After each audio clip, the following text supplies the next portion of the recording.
move. As they hit turn number 1, it's Richmond out in front. Richard Petty closing all the time. He's moved in on Bobby Hillin as he comes out of 15th starting position.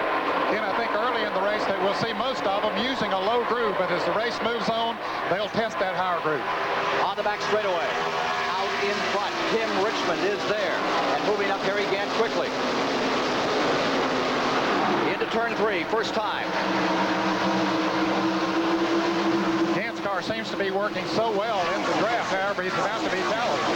As they come around to complete 1 lap. Richmond first, Gant second, and on the inside, Bobby Allison, who's having a great year, back to third in points. Moves in on the inside. That's Bobby Allison, tucked low, Geoff Bodine in the yellow car, Gant falling back into fourth, almost into fifth is Morgan Shepherd in the yellow and white car, the Race Hill Farms entry, makes its move. Lap 2, back straightaway. Gant gets back in line. It looks like the outside groove is not the place to be right now. I would anticipate that before the day is over, we'll see them 3 and 4 wide for the lead on this track. It's the old track of a decade ago. Now here's Cale Yarborough, who qualified badly. They had the wrong gear, just didn't get it organized. Now they are in the Ranier Lundy car. Look at him charge. 6-time winner on this track. Benny Parsons has fallen from 2nd to 11th in that first lap. Down to the inside, Stormy, the man who's won at Dover and at Daytona, the yellow and white car, Bodine, and Allison puts a move on the outside for second. From Geoff Bodine's car. 3 in-car cameras today. You're riding with Geoff Bodine. You saw earlier Richard Petty. And you're also going to be riding today with the #1 driver in the Winston Cup standings, Dale Earnhardt.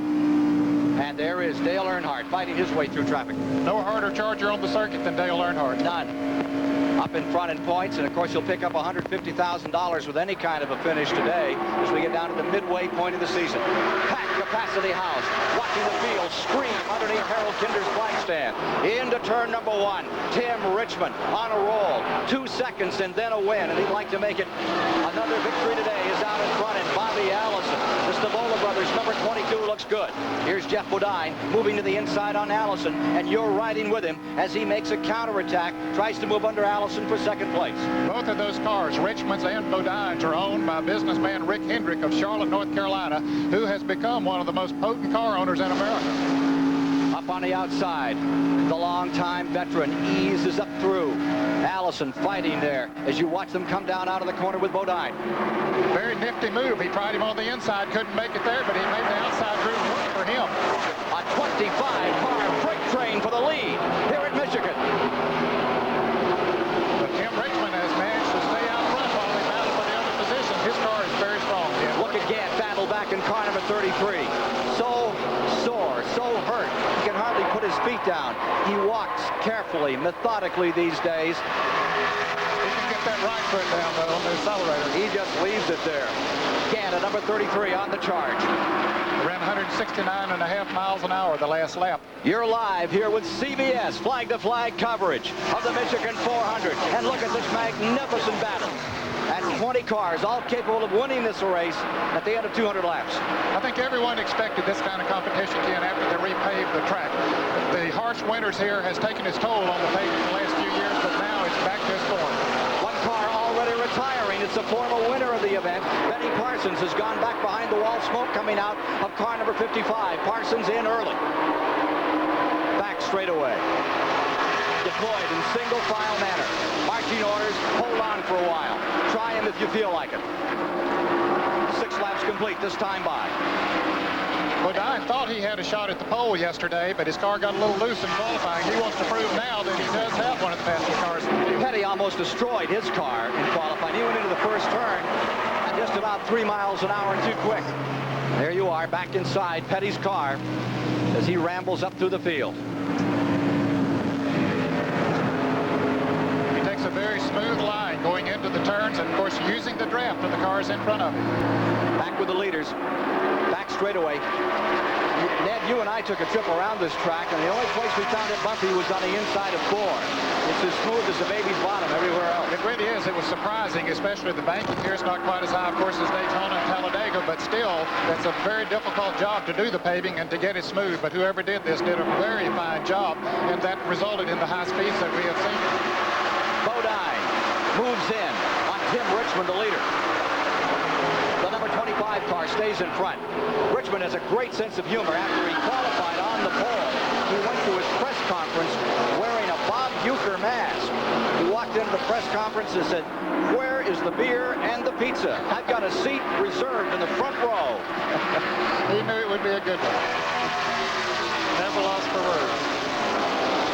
He's got himself busy right now, though. His teammate, Jeff Bodine, he's working on him. Here comes Chet Phillip on the inside, a young, he's a rookie in the field, doing a super job, making now three you're going to abreast. see three wide racing. Bodine taking the lead. Bodine snaps down to the inside, eats up Richmond, goes into first. Gant closes in third. Allison in fourth, 6 car lengths back. Working lap 9.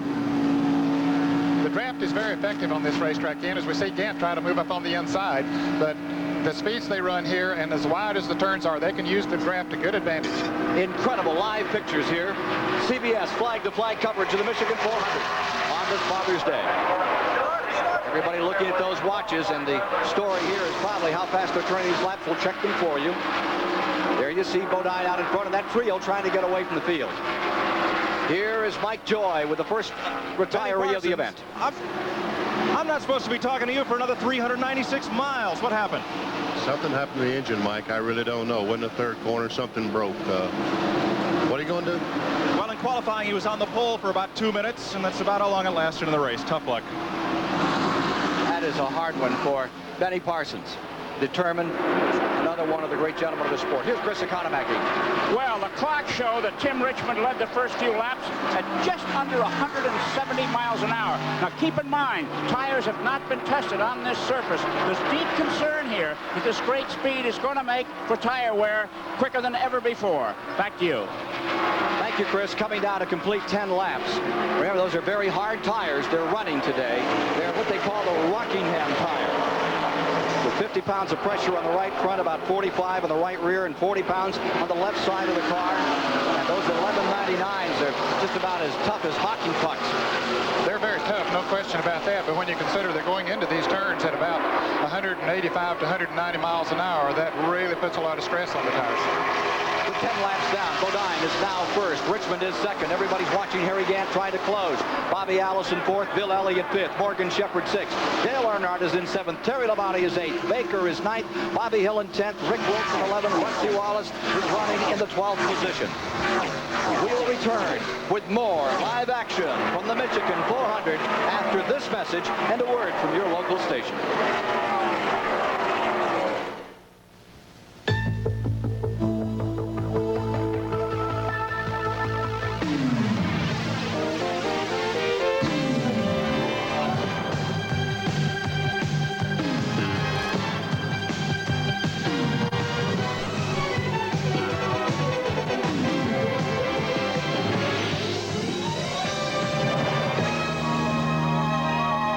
Get 6.9% financing at your participating Ford dealer now. Unbeaten Henry Tillman makes his first title defense against hard-punching Bert Cooper. Plus a visit with Refrigerator Perry, next on CBS Sports Sunday. This is CBS. I'm Duke. This is my car. These are my people. This is my cookie. And this is my oil filter. Purolated. Why purolated? Because they invented the oil filter. So they know how to make them right. And my people can learn from my noble example. Cookie, she don't care. She goes with me because I'm a legend. You got your pure oil now, you got your pure oil later. Purolator oil filters. You always heard the one. People have a love-hate relationship with their cars. They love them, but they don't always treat them right. Yet amazingly, over 90% of all Subarus registered since 1974 are still on the road. Now imagine how much longer they would last if people didn't love them so much. Test drive a new 1986 Subaru at your local dealer today. Will Nell get married? Join the fun Monday on Give Me a Break. With 11 of 200 laps complete, there you saw the standings in the last few moments as Bodine is in first place. Tim Richmond is in second. Harry Gant in third, Bobby Allison in fourth, Bill Elliott in fifth. And in the last few moments, Elliott has picked up a spot. He now lies fourth on the field.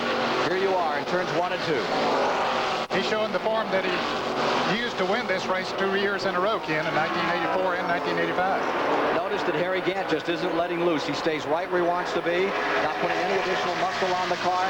Yesterday in the final practice period, the Gant car turned some outstanding laps. I think that's the reason most of the drivers were using his name when you talk to them about who his favorite was in this race, is because the way his car was running, and he seemed to do it so effortless. The car was running anywhere he wanted it on the racetrack, and any driver will tell you, regardless of how long these straightaways are, that handling is still the key to getting around here. A tremendous congregation of folks here this afternoon watching this great battle in the Michigan 400.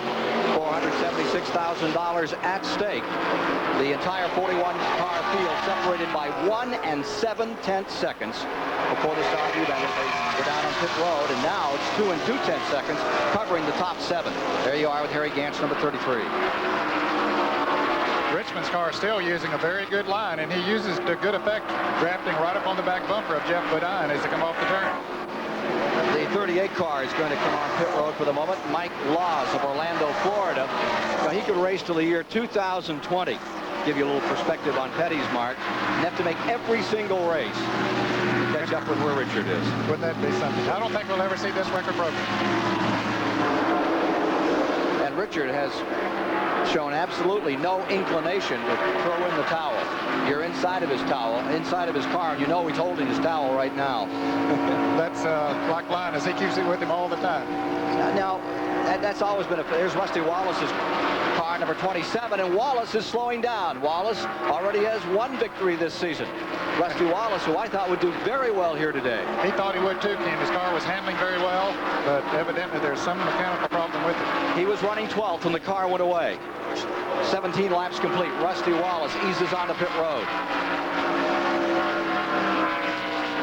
Richard Petty has got himself into a draft with Dave Marcus in 71 as they try to move up.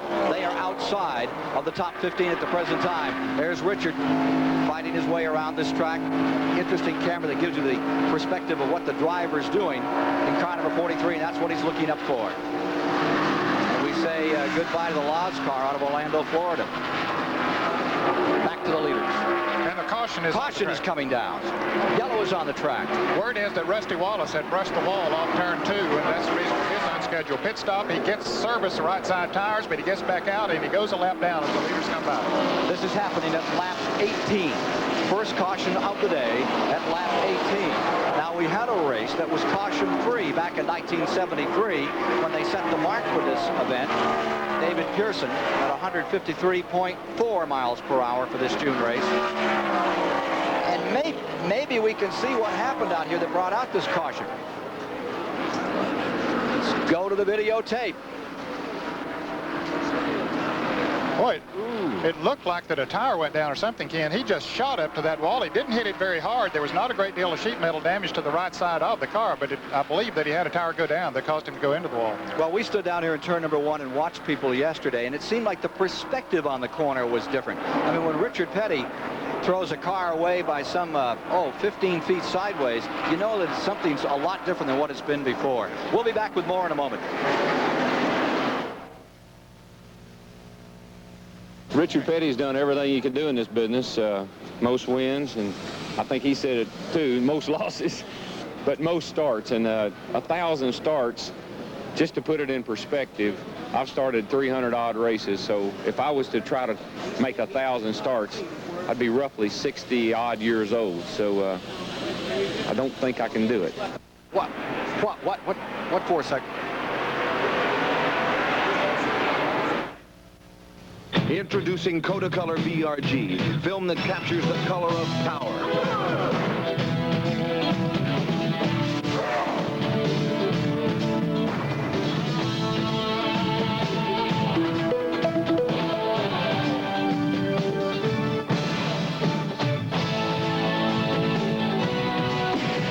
The most accurate, realistic color and print film is here. New Kodacolor VRG. The color of life. Yes, I'm the loan officer, Mr. Hi, I'm the manager here at Beneficial. The boss. $10,000? I don't think the bank will go that high, but... $10,000? Well, let's see what we can do. Beneficial has a variety. No, I can't give you an answer. It has to go to our loan committee. I'd recommend a credit line account. You'll save money on interest, too. Wait and call me next Thursday. Loan. Hey, it looks good. I'll call you tomorrow. Beneficial. Talk to the manager, and you're talking to the boss. Night training. It never stops for Mr. Goodwrench. Cars change. He changes. He picks from over 100 General Motors service schools to stay on the leading edge of service technology. He keeps up with fuel injection, turbocharger changes, new electronics, transaxle advances, you name it. He's trained to be good. He's trained to stay good. Mr. Goodwrench. No one knows your GM car better. No one. These days, Johnny Bench's bench is at the 19th hole. While my buddy finishes, I'll show you why you get a championship finish with Krylon spray paint. I'll spray this bench with Krylon, this one with the other leading brand. Krylon goes on smooth. No runs, no drips, no errors. And it dries to the touch in 12 minutes. 1 hour later, the other brand's still wet. Yeah, time to go. What'd you shoot? 200. Hey, same as in the majors. Yeah, what are all those flags for? Krylon dries faster for a smooth, professional finish. The word on the street is hot. The word on the street is West 57. Wednesday at 10, 9 Central and Mountain. Under caution, the entire field is pitted. 20 laps are complete. With Ned Jarrett, I'm Ken Squire, and the story is on pit road with Chris Economaki and Mike Joy for the moment. Jake Elder, one of the best chassis men in the business right now, talking on the two-way headset to his driver, Morgan Shepherd. Shepherd, like Harry Gant, was injured last week at Pocono, but feels okay to go the distance. You were ready to put tires on the car, but Morgan waved you off. He said he didn't want no tires right now. Now, usually on the first pit stop, they'll take the tires off and look at them, see how they're working, and put a fresh set on. But Morgan apparently must be real happy with what's on that car. This is not the car they wanted to run here. It's a narrower car built for the higher speed tracks at Daytona and Talladega, but Shepherd says it works just fine with the new paving here at Michigan. Let's go to Chris Economaki. This is the right rear tire off of leader Jeff Bodine's car. The lap before he stopped, he turned it over 170 miles an hour.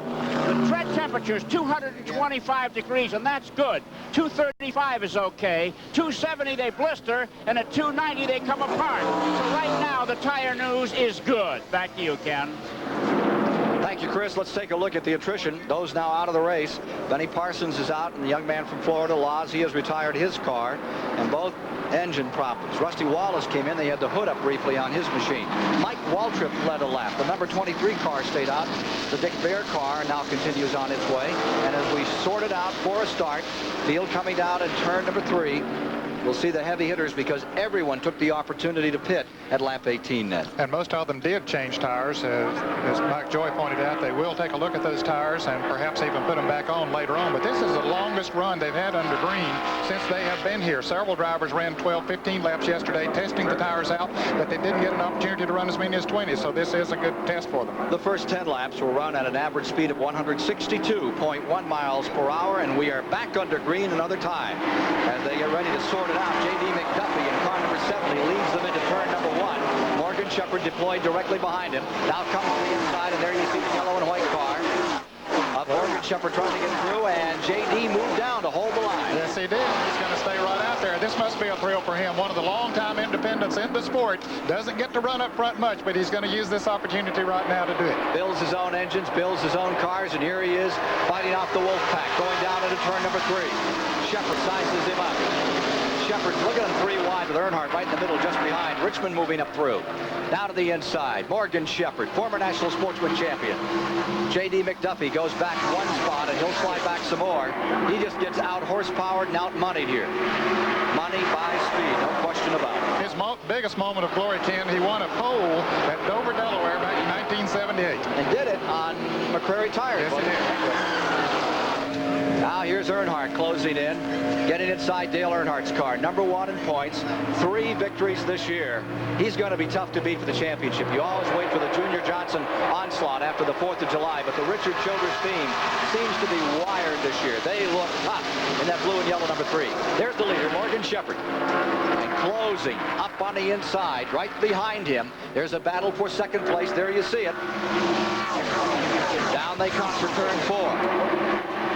They haven't stacked them 2 and 3 deep yet, but I'm sure they will. Earnhardt taking over in second. Terry Labonte.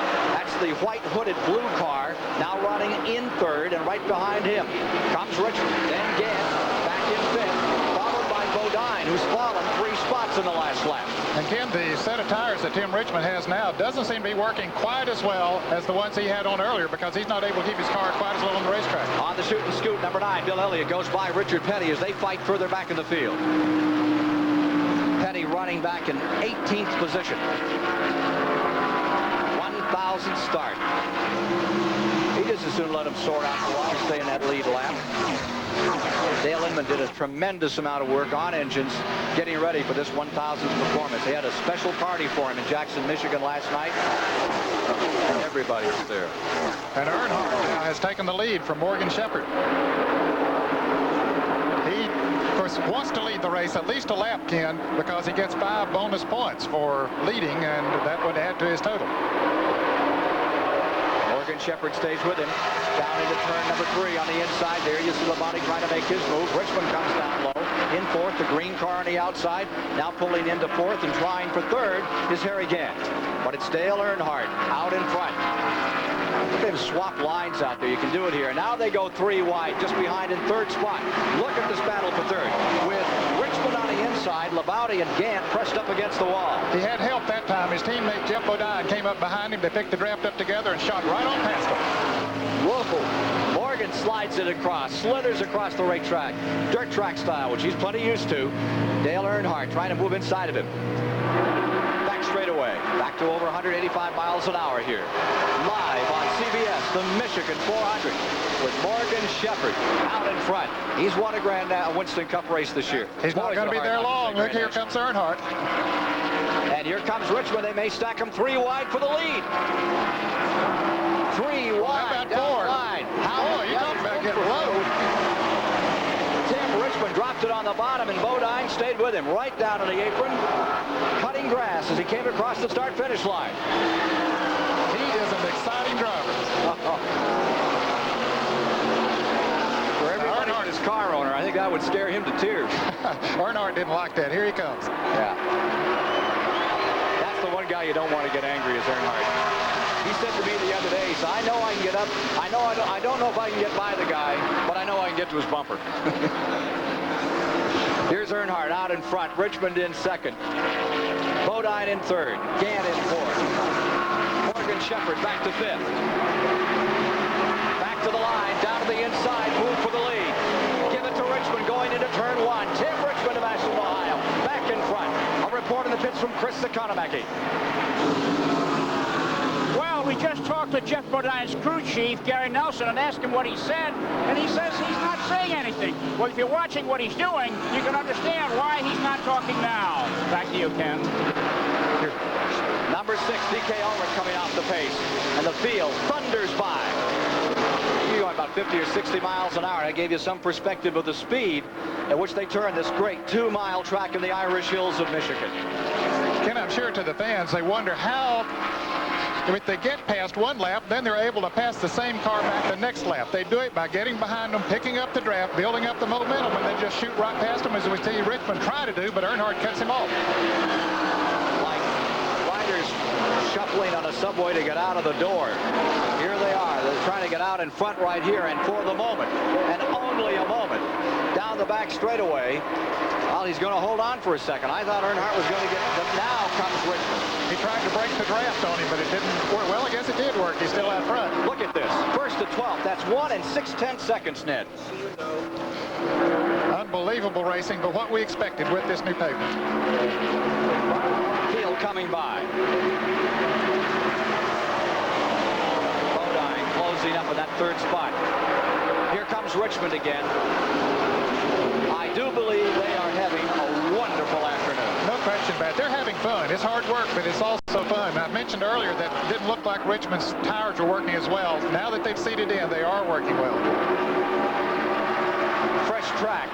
You want a track to cure. You always hope for warm days, let the oil come up out of the track and some rain, and they've had that. Looking back, off the backside here and closing up off Earnhardt's car. There is Tim Richmond. Sticks their nose right up on the back bumper. Now, those are a couple of guys that they don't mind swapping sheet metal, those two particularly. No, they have fun at it. Yep. They're friends, but they're fierce competitors when they get on the racetrack. One of the things about what has happened with Earnhardt this year particularly, I think he has absolutely done what he's tried to create over 2 or 3 years. They are giving him room when he wants it. They gave him room, no question about it. Waltrip, Allison, Yarborough. You see them running there in tandem. That is 7th, 8th, and 9th position. Started in the 28th position, so he has really moved up. Not, of course, some of that could have come on the pit stop, but he also has been moving up through the field. The Waddell Wilson prepared car for Harry Ranier sandwiched back there, and he is on the come. Taylor's going to be a factor before this is over, no doubt about it. He's in that lead pack. And look at Earnhardt just show the muscle of the Richard Childress car. Now by 10 car lengths, car number 3 out in front. It is surprising that he's been able to pull away and get any kind of a lead because of the draft that's working. And Ken, I've noticed that they're starting to move up on the turns a little bit, so that second and third groove is beginning to work. And then maybe it's getting a little slippery on the bottom now. They all thundered in there so hard, working the bottom of the racetrack, and may need an extra groove or two now. Well, that lead, big lead didn't last too long. They drafted right past him, right back up on him, I should say. Yeah, Bodine, the man coming in, 42.9. That's over the record, 167.83 for an individual lap. That's just a second slower than Richmond qualified. He was 41.85 seconds. Here comes Gant trying the inside. Gant trying to move down low on Bodine. There's the leader, Earnhardt. And then right behind them, there you see Bodine. He's going to make a move for the lead. Jeff Bodine going into turn number 3 on the bottom of the racetrack. Wheel to wheel into turn 3. Bodine, no, Earnhardt back in front. Bodine had to back off a little bit. Apparently his car started to slip just enough, and he had to back off, and that gave Earnhardt the lead once again. Earnhardt out in front, and here comes Gant on the inside of Bodine. From Dale Earnhardt's car, that's the view. Gant of the green car on the inside, the familiar number 5 of Rick Hendrick Racing Stable on the outside. Line them up and marshal their forces down there like a Marine Corps on parade. And here they are through 1 and 2 again. Let's go to Mike Joy. Well, Cale Yarborough has really climbed the ladder. He started 28th, and he just moved into 8th spot. Waddell Wilson, you folks must really have hit the right setup for the start of this race.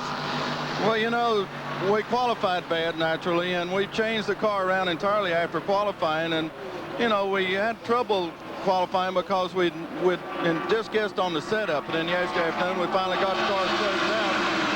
And now it's running well. But, you know, they've repaved the track here in Michigan, and they're racing now like they did back in 1969. And it's anybody's race from here on. It's fun to watch to see them go 3 wide around here. Well, you know, you normally don't see things like this anyplace, maybe Talladega, but here at Michigan, you know, it's back like it used to be. And they're enjoying their driver as Cale brings that car toward the front. Bobby Allison just went by Cale Yarborough. He went back to 7th. Cale fell to 8th. And you can see Cale's number 20. You see to waver a little up turn number 4. Back with the leaders for a moment. And we're with Jeff Bodine, car number 5 out in front. Then Earnhardt is in that 2nd spot. Harry Gant maintains the 3rd. Tim Richmond is in 4th. Terry Labonte in 5th. Morgan Shepherd in 6th. Allison 7th. Cale is 8th. Waltrip 9th. Buddy Baker 10th coming by us. Then it's Ricky Rudd 11th. Bill Elliott in 12th. Richard Petty back there in 14th. Tim Richmond has found himself something coming off of turn 4. He picked up the draft of Earnhardt and Gant running side by side, shot all the way down to the inside, went by both of them up into 2nd place. There's the number 5 car of Bodine. And momentarily we lost our pictures out of Bodine's car. Here's that 2nd place car. Tim Richmond is there again as they seesaw back and forth. And it's relatively new names from what we've known over the past years here at Michigan that dominate the front 5. There's been 10 different winners so far on the circuit this year. This fantastic competition. The Bodine take them in way high as they begin to use up more racetrack. And we'll have more of the exciting live action on CBS of the Michigan 400 in a moment. we're celebrating the fact that it is his 1,000th race. That's well, to live that long, something, and then to be able to win like he does and still be competitive, I think that's a tribute to a great man. This is beautiful, Grandpa. Wasn't my grandpa brought me here back in 1986. Gave me this U.S. Liberty coin. Wow, that's a beauty, too. Mighty precious, minted by the U.S. Treasury to celebrate her centennial. Is that why your grandpa got it? And so I could give it to you. United States Liberty coins, singly or in sets at banks, savings and loans, and Montgomery Ward stores. Keep Liberty in mint condition forever. This is where it begins. Anywhere there's moisture, there's the chance of catching athlete's foot. This is where it ends. Mycotin. Only Mycotin cures athlete's foot with Myconazole, a medically proven ingredient that eliminates athlete's foot. This is where athlete's foot begins. This is where it ends. Mycotin, the end of athlete's foot. Emery's everywhere. When you know you can't delay it. From the biggest to the smallest, it's as good there. Hello, Emery. It's as good as there. Lyle Alzado just got tough. Because I started using Tegrin medicated shampoo and stopped using Head and Shoulders. Tegrin's 4 times tough. It tackles all 4 major causes of flaking and itching. Get tough with Tegrin. Got to get out. Got to get away. Find a Mustang. It's a Mustang kind of day. Got to feel it. Feeling in the right groove. Got to Mustang. Mustang attitude. Got to get out. Got to get away. Get 7.9% financing at your participating Ford dealer now. The streets of Motown will come alive with the sounds of Formula One thunder for the Detroit Grand Prix next Sunday on CBS Sports. Jeff Bodine continues to maintain the lead here at the Michigan International Speedway. Richard Petty on lap 39, just about a minute ago, made an unscheduled stop. Came in, spent 11 and 7/10 seconds on pit road. Now there are the standings at the present time. Bodine is in first, Earnhardt in second. Then Tim Richmond is maintaining third. Terry Labonte is in fourth. Morgan Shepherd runs a stout fifth. Of course, that was at 40 laps, and just a lap ago, Harry Gant went by all of those cars, came from 6th up to 2nd, and now he has caught Jeff Bodine. Let's see if he can deal with him here. Bodine first, the number 33 car, Gant in second. Now you're back with Jeff Bodine, camera from inside of his car working once again. And here's Harry Gant trying the outside a little out of turn number 3 into 4. Around the outside as they come down the wall in front of the grandstand. Now, earlier, he couldn't make that groove work for him, Ken, but it is working now. Harry Gant out in front. Earnhardt has led every race this year but Riverside, California. And he stays right up in the midst of this thing. Earnhardt back in third. That pit stop by Richard Petty was for a change of right side tires. He remains on the lead lap. He's running about 10 seconds, about 10 seconds ahead of the leaders at the moment on the lead lap. 42 laps are complete. The lead is now Gant. Bodine second, Earnhardt third. Bobby Allison is pulled into fourth. This track has some beautifully wide, sweeping corners. This Montepenny design working so well. With the new paving. On to pit road comes number 11, Waltrip. Darrell Waltrip, who has never won this Michigan 400. Trying to turn that around today. It looks like it'll be a change of right side tires for him. As Chris Economaki pointed out at the top of the show that the tires might not go as long as the gas, and evidently we're seeing some of that. That was the indication on Petty's car. And you can see that there is a blister tire. You can just see a piece of it there. One of our pit reporters will get a closer look at that a little later. And you can feel that in a race car. That's like having a vibrator on your back. No question about it. Not a very pleasant one either. Notice that number 33 as he came out, he had to make just a tiny correction to bring it down through. The green car of Harry Gant. The only time he feels good this week. Remember, he bruised his heart, had a lung go down. He crashed into a car at 170 miles an hour. A little less than that, about 130 up there, turn 1 at Pocono. Yeah, they're moving pretty swift when they go into that turn. And the only time he feels good is when he's sitting in a car and the temperature gets up to about 100 or 110 degrees inside. Hello there, stock fan. And I've said many times when I was racing, and I've talked to drivers since then, that the race car can be some of the best medicine that a race driver can get. Well, Ned, you had an incident where you had a terrible gash. And you literally healed in a matter of 2 hours in the race, right? In a total of 38 hours from the time it was stitched. They put 5 stitches in it. I pulled the stitches out. It was completely healed. Here's Chris. Okay, well, the problems have started to surface with the tires. Richard Petty just made a stop and took off these blistered tires here. The temperatures on Petty's car were too high, and as you can see, they're right through the tread and down to the canvas. So, for some teams, they're going to have tire trouble. Now down pit road to Mike Joy. Terry Labonte has just been in and out of pit road, Chris, with the exact same problem. Here is the tire that just come off Labonte's car, off the right rear, and it is right down to the cord. The tire engineers are going to have a look at this, and I think everybody is going to have to rethink their chassis setup for the rest of this race.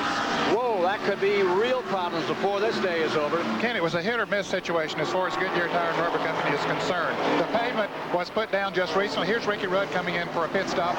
They didn't have time to do the proper testing that they need, so they assumed that the tires they used at Rockingham, North Carolina earlier in the spring with brand new pavement there, that it would work here on the new pavement. The speeds are higher here, much higher than anyone expected, and certainly it's taking its toll here now.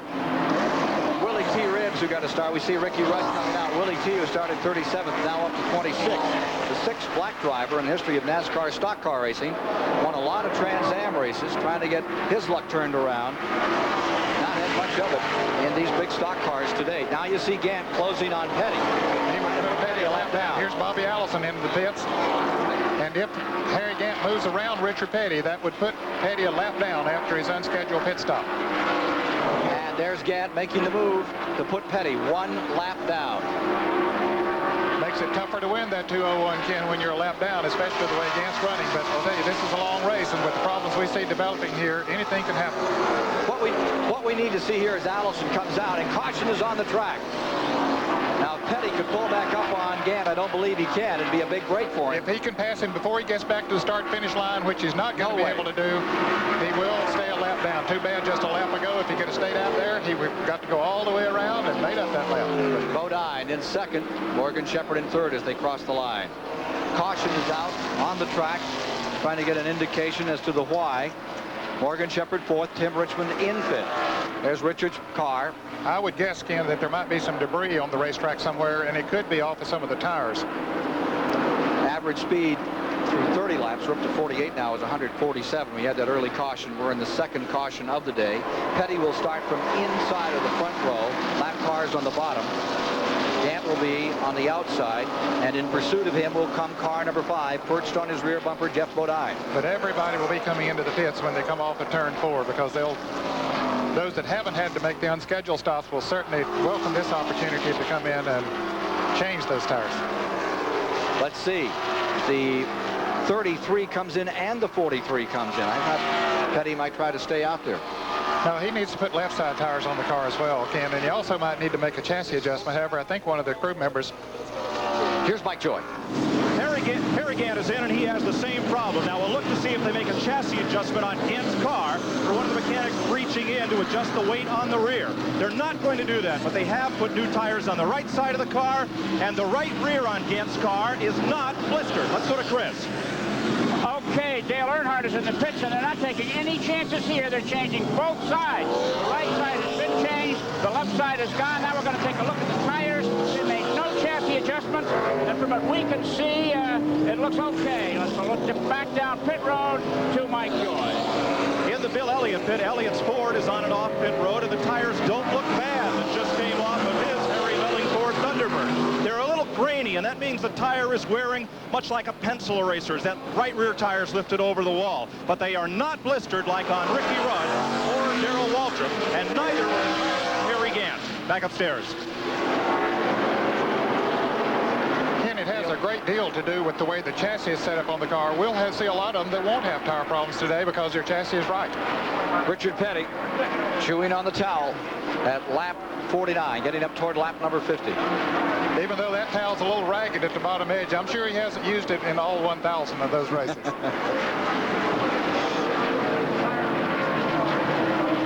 Richard Petty came out just behind the Gant car and the Earnhardt cars. They came back on the track, so he stays a lap down. There's Bobby Allison back in as they continue to work on that car. You know, sometimes they hit it and sometimes they don't. It's as simple as it gets. Those combinations make the tires either work or not work. Here's Mike. Here's the right rear tire that just came off Harry Gant's car. You can see this tire is worn, but it's not blistered. Got a little scuff mark on it here where Harry slid to a stop in the pits. But it does not look like the tire that came off Walter Rudd's car. When they set up the handling on these cars, they jack a certain amount of weight onto each corner. And perhaps Earnhardt, Waltrip, and Rudd had too much weight shifted to the right rear of that car, so the right rear tire has to work harder and burn that tire up.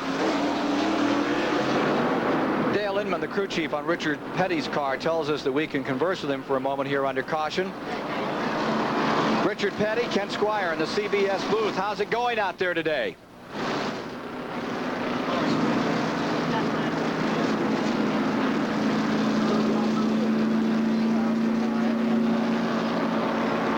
We're having a mechanical problem. He's a lap down. Things are a problem for Richard Petty's car number 43 with our audio. Apologies, Richard. Hopefully we can get a word with you a little later. Of course, he went the lap down with the unscheduled pit stop. We'll have to wait from word from scoring as to whether Allison and Waltrip lost a lap during their pit stop. I don't think they did. As those cars were deployed around the track, it was interesting. Gant had drawn away from everyone by a remarkable distance. He had 2.5, 3 seconds. I mean, he had the backstretch, except for Bodine. Bodine stayed within, what, 200 feet of him. But he was drawing away from everyone. Yes, he was. Apparently, the drivers that we talked to yesterday in a little private poll knew what they were talking about when they said Gant was the man to beat here today. Neil Bonney got out of the pits first of those that made pit stops, so that sees him at the head of the pack with Gant right on his bumper there. Getting ready for a start. When they come by this time, they'll go back under green. That'll be lap 52. Let's go to Chris. Okay, the importance of tires as to the handling of a car's chassis is unbelievably significant. Here they stagger the diameter on this tire is 89.25 inches. Over here it's 89 7/8. Now when the sun went behind the cloud, they remeasured the tires, and the tires were 1/8 of an inch smaller.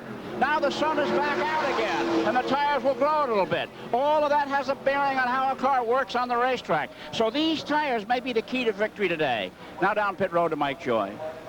Well, Chris, I'm in Morgan Shepherd's pit, and we're looking at the right rear tire that came off of Morgan Shepherd's car. There is one blister on there. We'll have video back for you in a moment, but otherwise that tire looks pretty good. Remember, on the first caution, Shepherd did not change tires. He took on gasoline only. That got him to the front of the pack on the restart, and he ran at the front of the pack for quite some time. Back upstairs. Getting set for a start. And that will be at least another lap. As you see the lights on in a pace car, they're going to send them around at least another time before they turn them loose. So we'll pause for these messages and then be back with more of our live CBS coverage of the Michigan 400. So I was fortunate enough, the first race I ever won in the sport, I beat Richard Petty at Richmond, Virginia. And I looked in the mirror, and he was right behind me all the time, and I didn't have to have anybody in that pits tell me, hey, Richard's on your tail. When I saw that little red and blue race car, it's just kind of feels like a bear back there gripping at you. You know, just the mystique, the power of the Richard Petty symbol that's been there for so many years. When you see that car coming, you give it a lot of respect. I always thought it was crazy. People spend thousands of dollars on a car, and then when it comes to taking care of it, they try to save a few cents on no-name brands. It's a lot smarter to put in ones you've heard of, like Fram oil and air filters, Autolite spark plugs and wires, and Bendix brakes. After all, if you're going to put a lot of money into a car, spend a little taking care of it. It could save you from a lot of trouble down the road. When Carol Black put new Goodyear Eagles on her Ford, her tires weren't the only things that changed. With Eagle GT Plus 4s, her car took off, stopped, and went around corners much better than it used to, even on wet, sloppy roads. And her car's appearance changed as well as its performance. To someone like Carol, appearances aren't everything, of course, but they aren't nothing either. Mobil 1 synthetic motor oil. No matter what you drive, or how you drive,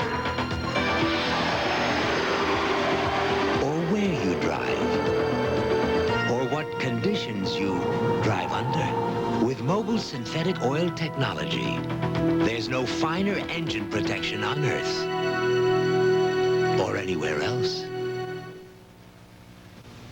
The best way to tackle a hot job is to get right down to it.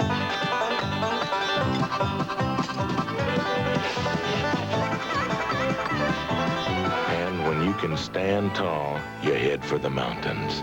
Whoosh. Head for the beer brewed natural as a mountain stream, for a taste as smooth as its name. Whoosh. Head for Busch Beer. For the mountains. It is a race spanning 24 days and more than 2,500 miles of ever-changing French terrain. The 73rd Tour de France. For Greg LeMond, last year's second-place finisher, and Eric Heiden, it's another chance to become the first American to wear the yellow jersey. For now, that jersey belongs to five-time and defending champion Bernard Hinault. Coverage begins June 29th on CBS Sports Sunday. We've had 2 laps under green, about to be 3. And jumping out in front was Neil Bonnet. Then pouncing on him was that number 33. Harry Gant has taken the lead. Pulling up into second has been Earnhardt, but the man that everyone's watching now is Cale Yarborough, who is into the 4th position. Let's take a look at the top 10 after 100 miles. After 100 miles, 50 laps of competition. Alan Kulwicki, the rookie driver, was up front at that time. That was because of the pit stops. And for a moment, he had a little bit of glory. Rookie driver. And then Gant, followed by Allison, Neil Bonnet. I don't think Harry was in 2 positions at once. Dale Earnhardt, Ricky Wilson, and Cale Yarborough, followed by Bobby Hillin and Tim Richmond. And the car that was up front at 100 miles, Alan Kulwicki, has just made an unscheduled pit stop again. He's back out on the track now. Gant going around him as they go into turn 1. That came right in a period of caution, so there were some in and some out among the leaders. Gant, they've changed engine men on the Needham car. They just don't think they're getting they didn't think they were getting the horsepower. They sure have it today. Look at him draw out in front. There's an interval for you, and he's developed that in just a few laps. And notice Cale Yarborough, the orange and white car, closing up on Earnhardt.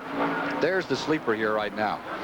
Yarborough is very victory hungry, no doubt about that. He won 2 races last year in the Ford after the Ranier Lundy team switched to the Ford products. They went for a while without victory, but towards the end of the season they were able to pull off 2. If you're just joining us, we are here at the Michigan International Speedway, the site of Richard Petty's 1,000 start. An incredibly fast lap speed being generated every time around this 2-mile D-shaped oval as they have repaved the track, and we've got old-fashioned real racing here. Gant now has a 1-second lead. And as to that Cale Yarborough, here he comes charging. You see him sandwiched in between Earnhardt and Richmond. As to what's going on with car 28, I think Mike Joy can update us. A whole lot of cars on the racetrack. Waddell Wilson has chosen the pit position closest to turn number 4 at the head end of pit road. So on the caution flags, Cale already has his service completed before Jeff Bodine, Earnhardt, Waltrip, some of the cars at the far end of pit road have even come to a stop. So Cale has the whole length of pit road to build up speed and get one of those front spots behind the caution car. He's moving up a lot in the order just that way. Second place scramble going on. Ken, the fans might wonder, well, how did they get to choose that pit?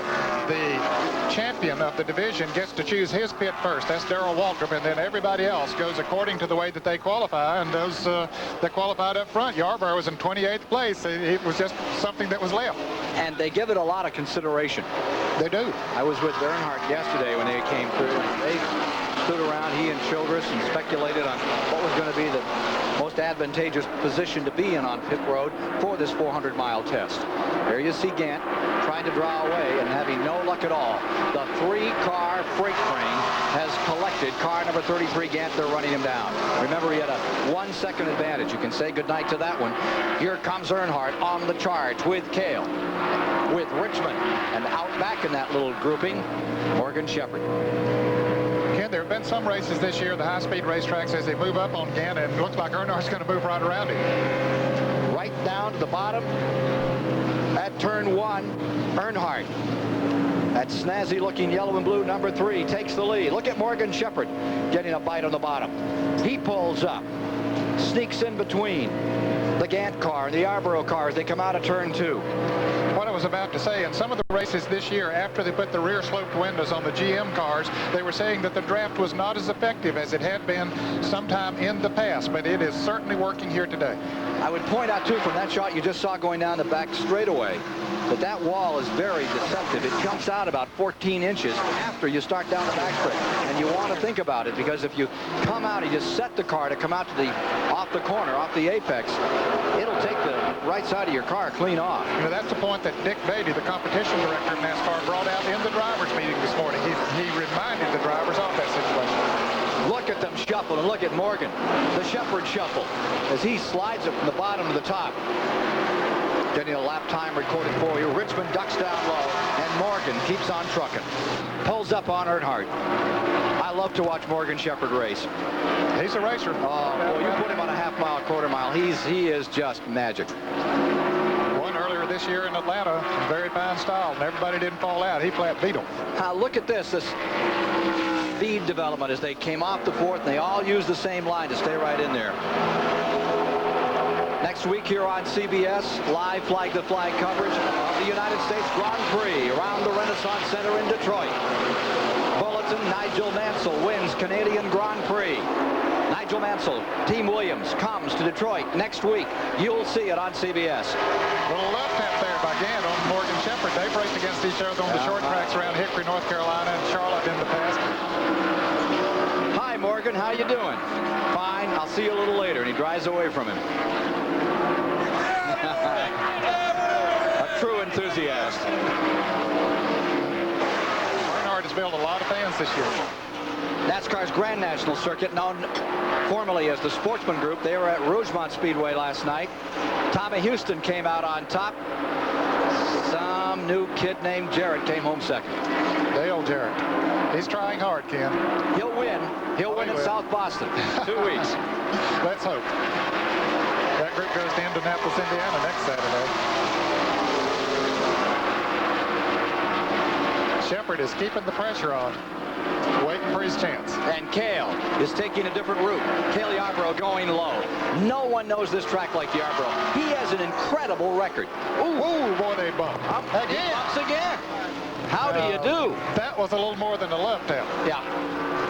That was a whole lot of, let me tell you, I'm there. Don't mess with my line. Cale has won here 6 times. In the last 10 years, he has completed 99.9 laps of the races run. Only 1 lap has he missed. And he's a remarkable individual. He's one of the hardest chargers of all. Now he's going to try Earnhardt. Great book just out by William Neely about Cale Yarborough. A lot of fun. We're going to get a chance to look and replay at Morgan Shepherd and Cale and their little Father's Day greeting to each other. Here's Cale moving in, almost into the wall, almost into the side of the Dale Earnhardt car. Almost into the wall as they collect each other right there coming out of 4. Down through the D shape into turn 1, side by side. And the Ranier car is going down in front. Cale Yarborough is pushing the nose of number 28 as he goes for his 7th win here. Let's look and replay at what happened. Let's look and replay. Yarborough down on the inside. He slips up into Shepherd just a little bit. Then they bounce apart. Shepherd sort of cuts back down on him there. He didn't like that lick. But here they come again. Cale coming up high on the racetrack, and Shepherd not getting room. Willie T. Ribbs is crashing. Willie T. Ribbs spinning. And down to the bottom of the racetrack. Caution out by Tommy Ellis as he moved on the inside of Willie T. as he was spinning around to the inside of the racetrack.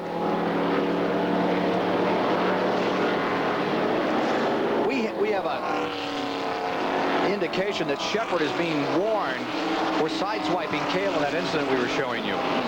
Cut that out. Willie T climbing out of car number 30. That's a tough break. Willie this is what, his third race on the NASCAR Grand National Circuit. He's going to raise the hood and see what's wrong under there. It looks like an engine caved in. Yep. Okay, we'll have a chance to look at Willie T. Ribbs' spin in a moment. Let's go back again to see what developed between Morgan Shepherd and Cale Yarborough. Okay, that looks like a clean pass to that point. Yarborough got pretty close. Now he goes up against him, and certainly Shepherd didn't give him any more running room than he needed, but Shepherd kept a pretty straight line there at that point. Certainly did. Yeah. Now let's look at what happened at Willie T. Ribbs. He is out of the car. Evidently the engine let go as he went into the turn. You see the smoke coming from it. Got under the rear wheels and around he went. He does a good job, Ken, of holding the car down on the inside of the racetrack. Makes a complete 360 around again. Car's going by on the outside, and he goes around again. And there's, I think that's the Tommy Ellis car going down on the inside. Well, it's not the Tommy Ellis car. It's Jim Sauter from Neceto, Wisconsin going down. A good move by him. Cale Yarborough, car number 25, is pulling on pit road. We asked him about racing here at the Michigan International Speedway. Yeah, I enjoy running here. It's a racetrack that is wide, it's got a lot of room, and you can do a lot of racing here, and I enjoy racing, so it's a racetrack I think suited for me. We've always run well here, and won some races here, so I just hope we can do it again. He's doing it really well right now. All the leaders have taken the opportunity to pit.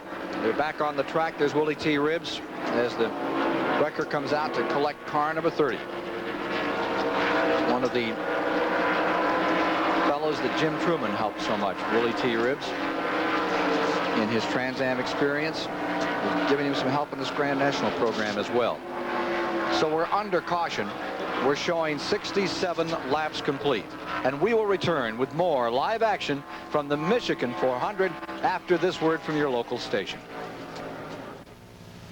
She's America's shining symbol of hope. In honor of Lady Liberty's centennial celebration, CBS presents an encore performance, Ellis Island, beginning June 29th. This is CBS.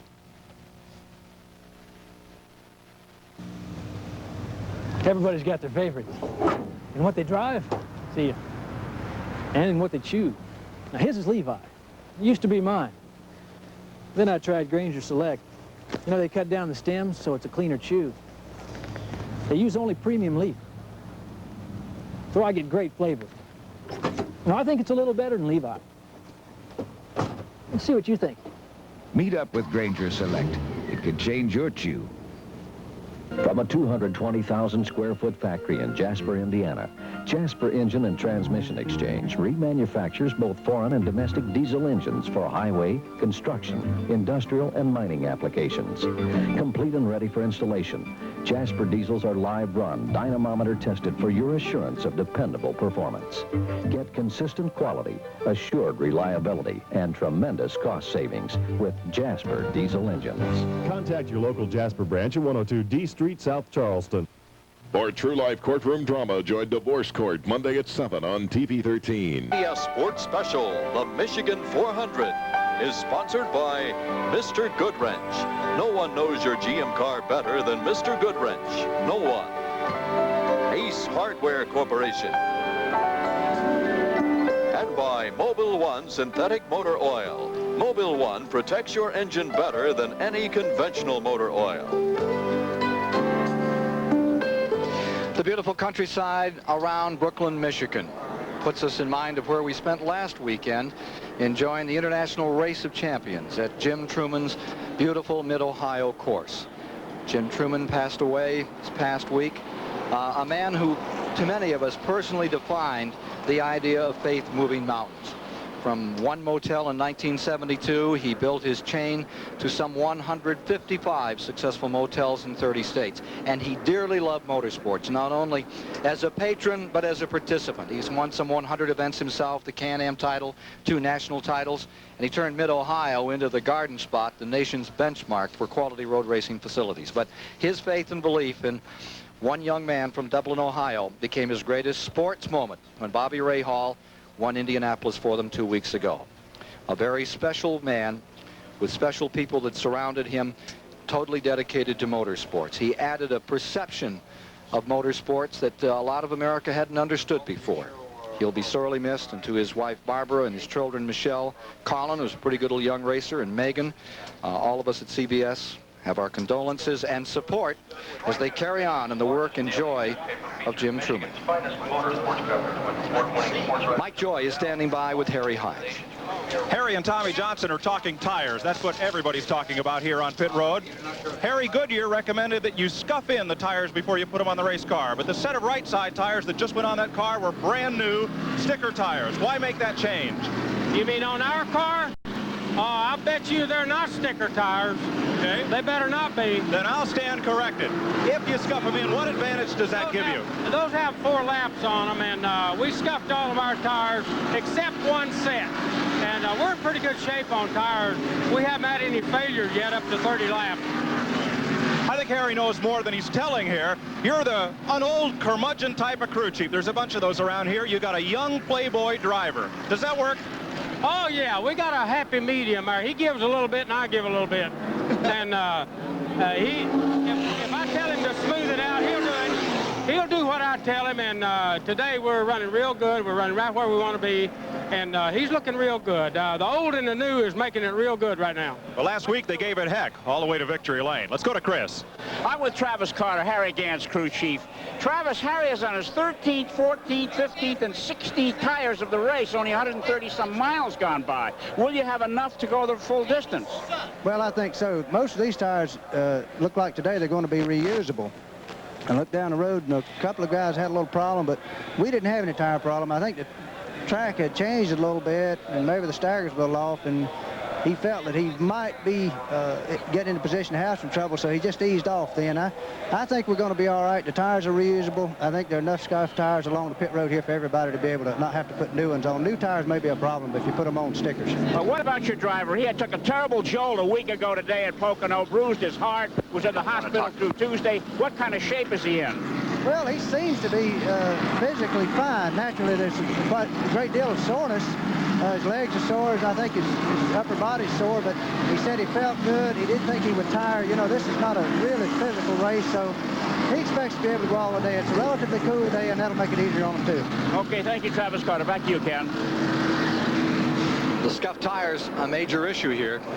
And it was interesting to hear Travis Carter say that the tires will be reusable. Of course, they haven't run more than 30 laps under green here so far, so I suspect we will see them put some of those tires back on a little bit later in the race. Did you see Harry Hyde smile when he was going through that?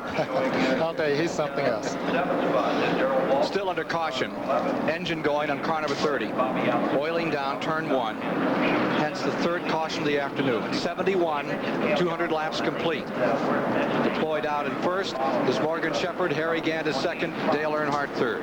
The date was July 18th, 1958. The place, Toronto, Canada, car 142. The occasion, Richard Petty's first Grand National race. But with the 28 years since that day, Richard has written the book on stock car racing. 1,000 career starts, 200 wins, including a record 10 in a row, 7 championships, and 7 Daytona 500s. It all started with his father, Lee, a 2-time champion himself. It began with Patriarch Lee, spans 4 decades and 3 generations. In the early days, Lee raced on the sands of Daytona with son Richard cheering him on. The team was always competitive, if not victorious. In 1959, the stocks moved to the new Daytona Superspeedway, and Lee was involved in one of the most controversial finishes ever. He, Johnny Beauchamp, and Joe Weatherly, a lap down, crossed the finish line in unison. Beauchamp received the trophy, but 3 days later, after viewing photos, it was Lee declared official winner. 2 years years later, Lee and Beauchamp were at it again. This time, neither made it to the finish. Over the wall in turn 4. While Lee was recovering from his injuries, a changing of the guard began to take place. Here I am, 23 years old, and we've got the racing shop up here and everything, and there's nobody to run it. We had like 3 or 4 people that worked for us.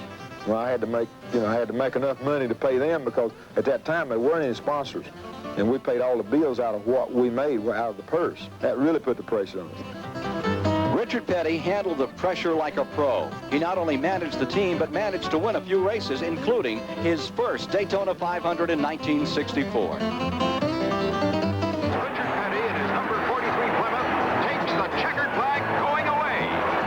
It put a big boost in my career, not only to win a super speedway, but to win at Daytona. And anybody that wins at Daytona, it puts them from one plateau into another plateau.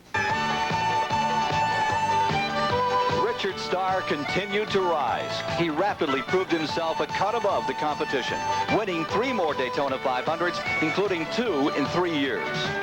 There was the season with 27 wins, 10 in a row, and they started calling him King Richard. It seemed Petty's pit was victory lane. Every time he pulled in, he proved he deserved his title as the king of the road.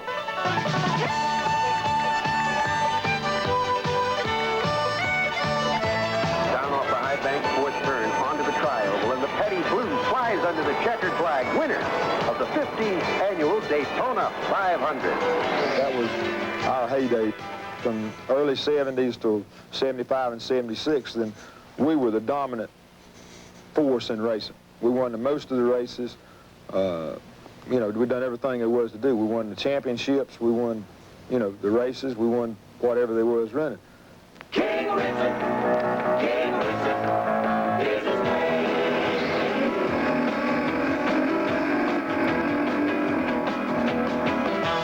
The heroic tales of King Richard spread quickly.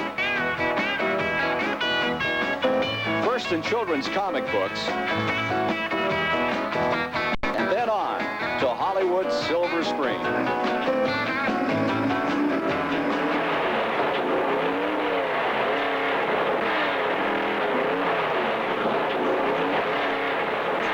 It was a carburetor. I got the RPMs up now. In years to come, someone will ask, someone always does, about my wedding night. Well, I'm thankful I'll be able to look them straight in the eye and tell them that on my wedding night, the most important night of my life, Richard did finally get his RPM up. In time, like all celebrities, the king went commercial. He's a big star. On the side of his car, there's an oval of red, white, and blue. Petty's the name, part of his fame. STP is the racer's edge. But in 1981, after winning a record 7th Daytona 500, the Petty empire When you say crumbled. sacrifice, what do you mean? Sometimes you have to put your family aside. Seems like to get the car ready. Crew Chief Dale Inman left the team. In the years that followed, Richard posted only 7 wins, culminating in his 200, while Dale guided Terry Labonte to a NASCAR championship. After 4 seasons apart, Richard and Dale reunited the team. Back together, they're looking to resume their winning ways. It was a good situation for both of us at this particular time. So circumstances dictate everything you do, and right now circumstances are dictating us to get back together. Though the winning spirit has been rekindled, the team has had its problems this season. No wins, 2 bad accidents. They don't shake his confidence. We wanted to try to build a strong team back again, and if it takes a couple of 3 years, then that's how long it'll take. But we don't feel like that it'll be that. But it's not a last year deal. It's not a deal that I'm saying, okay, I'm going to do everything I can this year, and if I don't do it, I'm going to quit. Through good times and bad, the fans have always been loyal to Richard, and he dedicated to them. For 28 years and 1,000 races, they've been his inspiration, and his success their reward.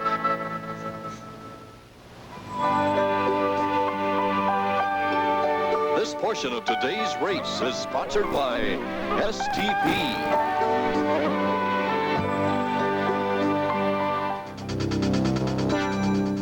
STP would like to point out how tough it is on the oil in your engine. Every day, your oil takes a beating as it tunnels its way through critical highways and byways.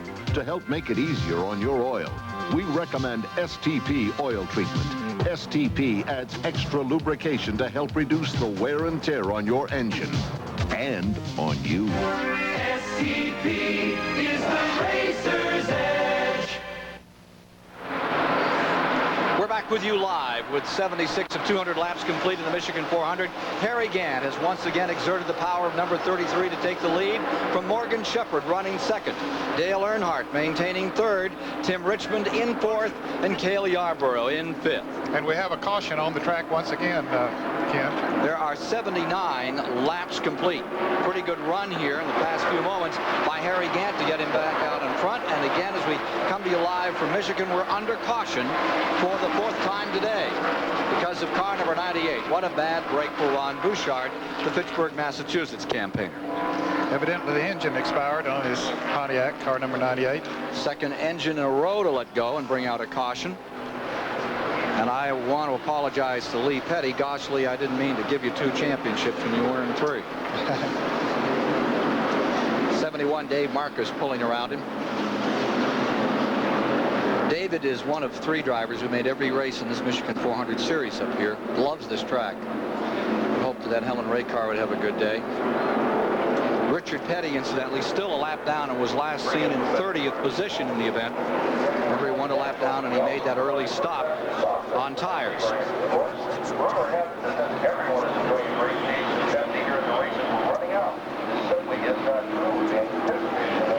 When Willie T. Ribbs went out, he wanted to let us know he was all right. Got it here. Willie T. Ribbs trying to do what only one other black driver in history has done, and that's win in Winston Cup competition. Wendell Scott won in Jacksonville, Florida. Field under caution. Back in a moment. Following in the footsteps of Richard Petty is, they're definitely big footsteps. I think he followed in the footsteps of his father, and I'm following in the footsteps of him. But, you know, Richard Petty's a legend, and I don't think you will ever come out from under the shadow of a legend. You just have to learn to live with it. These are the signs of Mr. Goodwrench. Signs of special skill and straightforward quality. Signs of sophisticated technology. Signs you can trust. Signs of quality parts and service. Look for the signs of Mr. Goodwrench wherever you see these signs. And this signature. No one knows your GM car better than Mr. Goodwrench. No one. In the Ace Super Summer Sale Circular, you'll find the best buys of the month. This Gilmore oscillating sprinkler It's just $3.66. connects easily to the Ace 80-foot garden hose, Only $8.99. which winds up on the Ames portable rust-proof hose reel. Only $9.88. Sprinkler, hose, and hose reel. It's everything you need. Ace is the place with the helpful hardware, man. For every man who wears Brute, there's a woman who loves what he smells like. Because there's something about Brute that's nice to be close to. And nobody knows that better than a woman. Brute. It smells like a man. Hello? Honey, I was just thinking about you. Brute. It smells like a man. I used to be frightened by all the wine coolers I saw. I was scared I wouldn't pick the right one. Luckily, I did. It was the most refreshing one of them all, Sun Country Wine Cooler. You see, Sun Country is a blend of premium white wine and real fruit juice. That's what gives it its great taste. Sun Country, say, give me the real juice cooler. If you don't say Sun Country, you'd better sleep with your lights on. Relive the memories with some of the greatest who ever played at the National Old Timers Baseball Classic, June 28th on CBS Sports. Getting ready to resume here. Pace car, light off on it, indicative of a start this time by Rusty Wallace, lap car on the inside, and you're riding with Dale Earnhardt. He's in second place, ready to challenge number 33, the green car, Harry Gant, for the lead as we get going live again here at the Michigan 400. With Ned Jarrett, I'm Ken Squire. Pit side, Chris Economaki and Mike Joy bringing you the action. A quick word from Mike Joy. Dale Earnhardt's team is worried about tire wear. These new tires are mounted up, 4 sets of them, but they won't go on the car today. They're taking the tires that came off this car in earlier pit stops, putting them back on, and they bought 2 sets of tires from Willie Ribbs' team. Now that Ribbs is out of the race. Under green.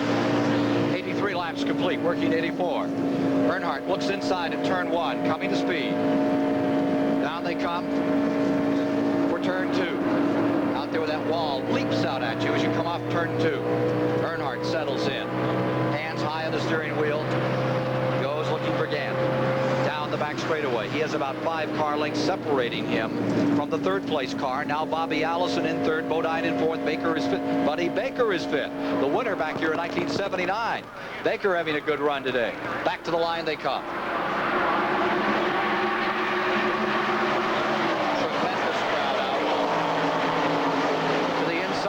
Allison makes his move. That's Allison down low, all hooked up, and he's on his way looking for second. Bobby Allison, who's won this year, currently third in the points. Earnhardt back on the inside. There's your leader, and there's that battle for second position. Earnhardt winding up car number 3, drives inside of Bobby Allison and fights him for second position back straightaway. He picks up the draft and moves by with relative ease. From Bodine's car, looking over this battle for second place. Allison on the high side. Earnhardt low. Give it back to Allison as they come to the stripe, and Bodine coming with him. Bodine going to third. Earnhardt dropping to fourth. Baker still fifth. And I think that's the reason with Bodine pulling up on the bumper of Bobby Allison, it was easy for Allison to pass Earnhardt on the outside. Riding with Jeff Bodine, hanging on to Bobby Allison into the back straightaway.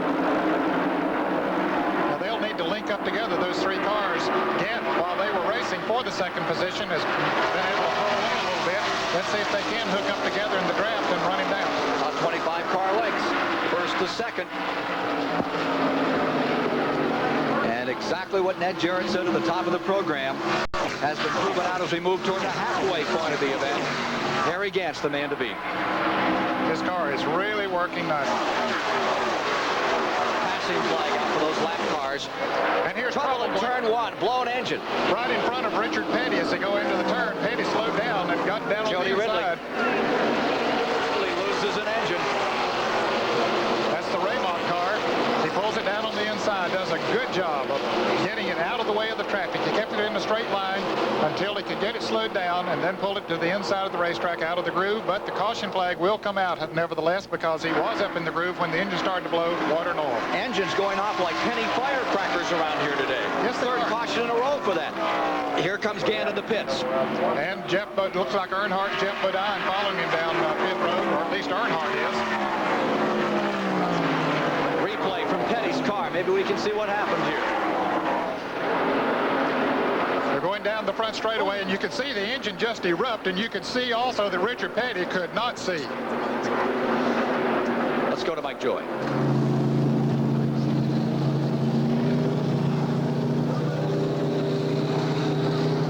Harry Gant is getting 4 fresh tires on his car. The ones that come off have not been on there that long.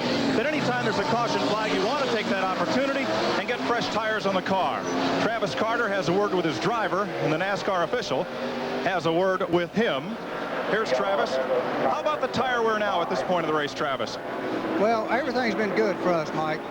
We haven't had any problem. We're staying with scuffed tires, and what we'll do is run them a few laps and change them and let them cool, and then we'll reuse those tires. And I think if we do that with the wear that the track's getting, I think everything's going to be all right. That seems to be the strategy all up and down pit road. Take those tires off, put them back on later in the race.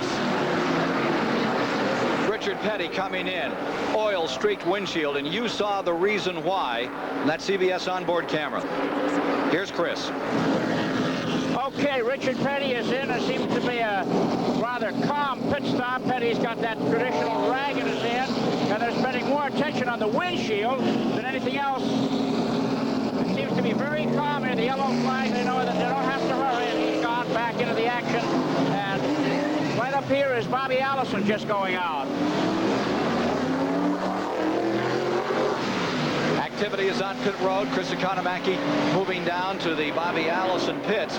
Chris, we've had, of the retirees so far, we're up to at 7 retirees. 6 had blown engines, Chris. Only 1 had gone out with a rear end problem. All the rest are blown engines today, and I wonder if there may be a story developing there. I'll tell you, when you see that smoke coming up, it's not the smoke you worry about, it's the shrapnel that comes from those cars that start bouncing parts down the track toward you from another angle. Certainly does. The oil and the water will come out under the rear wheels, and we saw Willie Ribbs spin earlier when his, and you can see his car, Jody Ridley, waving back and forth, but he was able to get it slowed down, keep it under control while the other cars go by on the outside. But yes, the oil, water, parts that comes from underneath the car, that's the reason we have a caution. 89, 90 laps complete. The next time by, here's Chris. Okay, I'm at Bobby Allison's pit. We're the man who logs the laps. How many tires has Bobby used up so far today? We've used 16 now. And the 4 he started on makes 20, right? Right.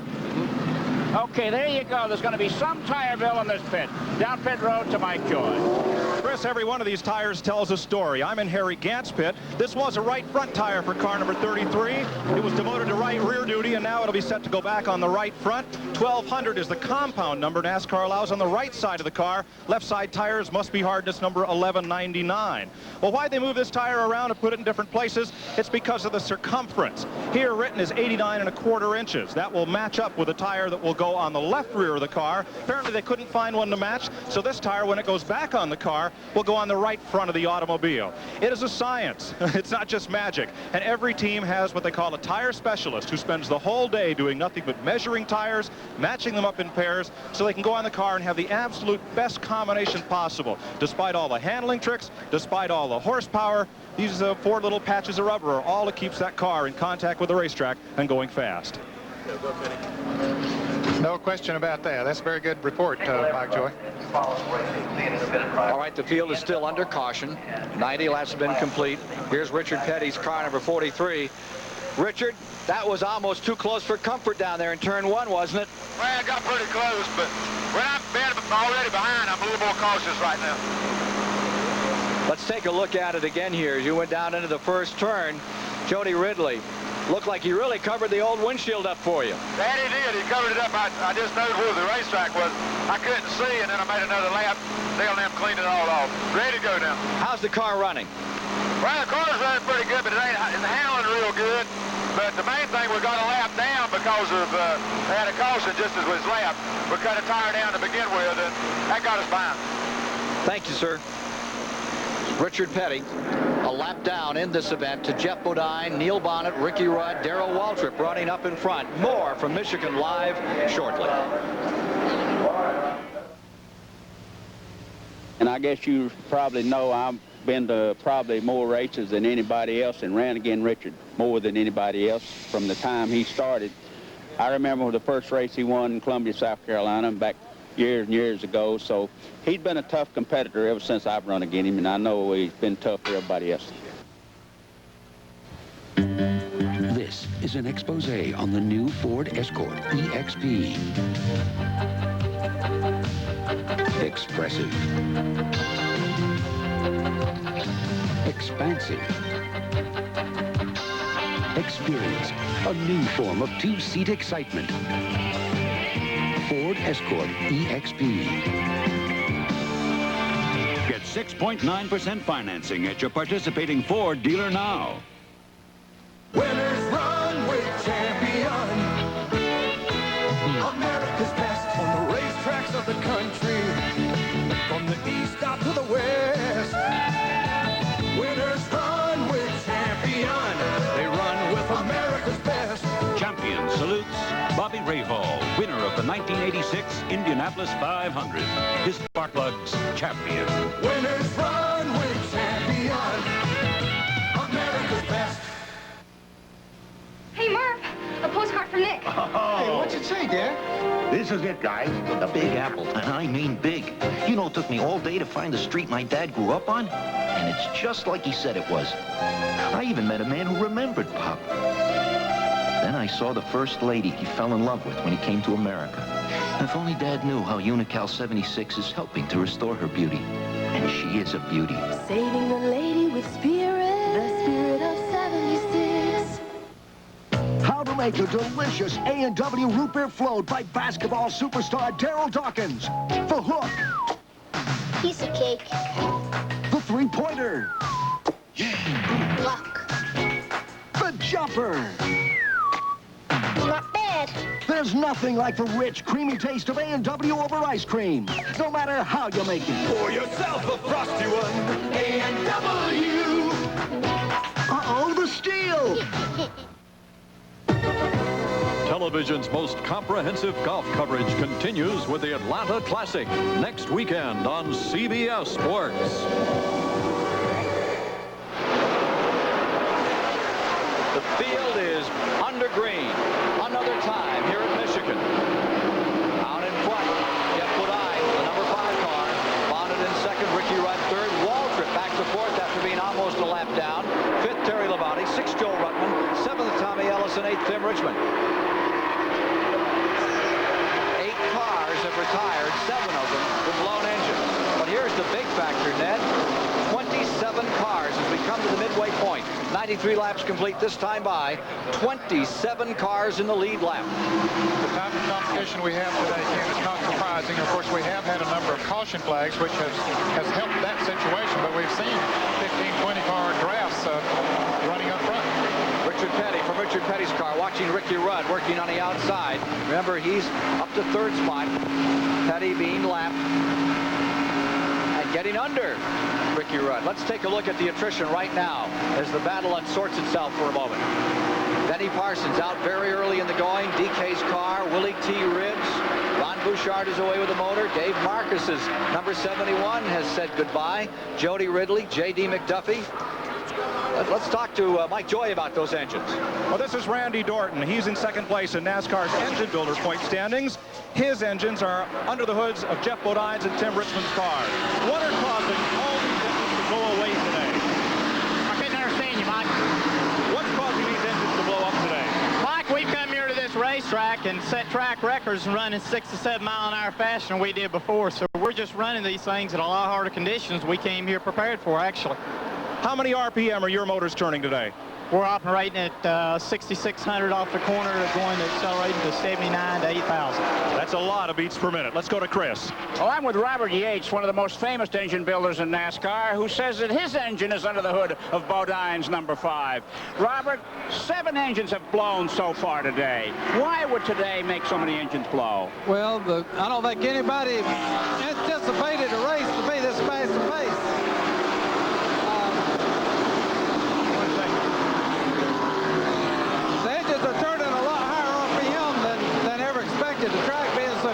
And even with the gear selections that probably most of them have gone to, it's still cranking the engines really hard. How many more RPMs than usual? Well, normally we like to stay under in the 78 range, and they're above 8,000, and so that's going to, you know, some of them will make it, but some of them won't.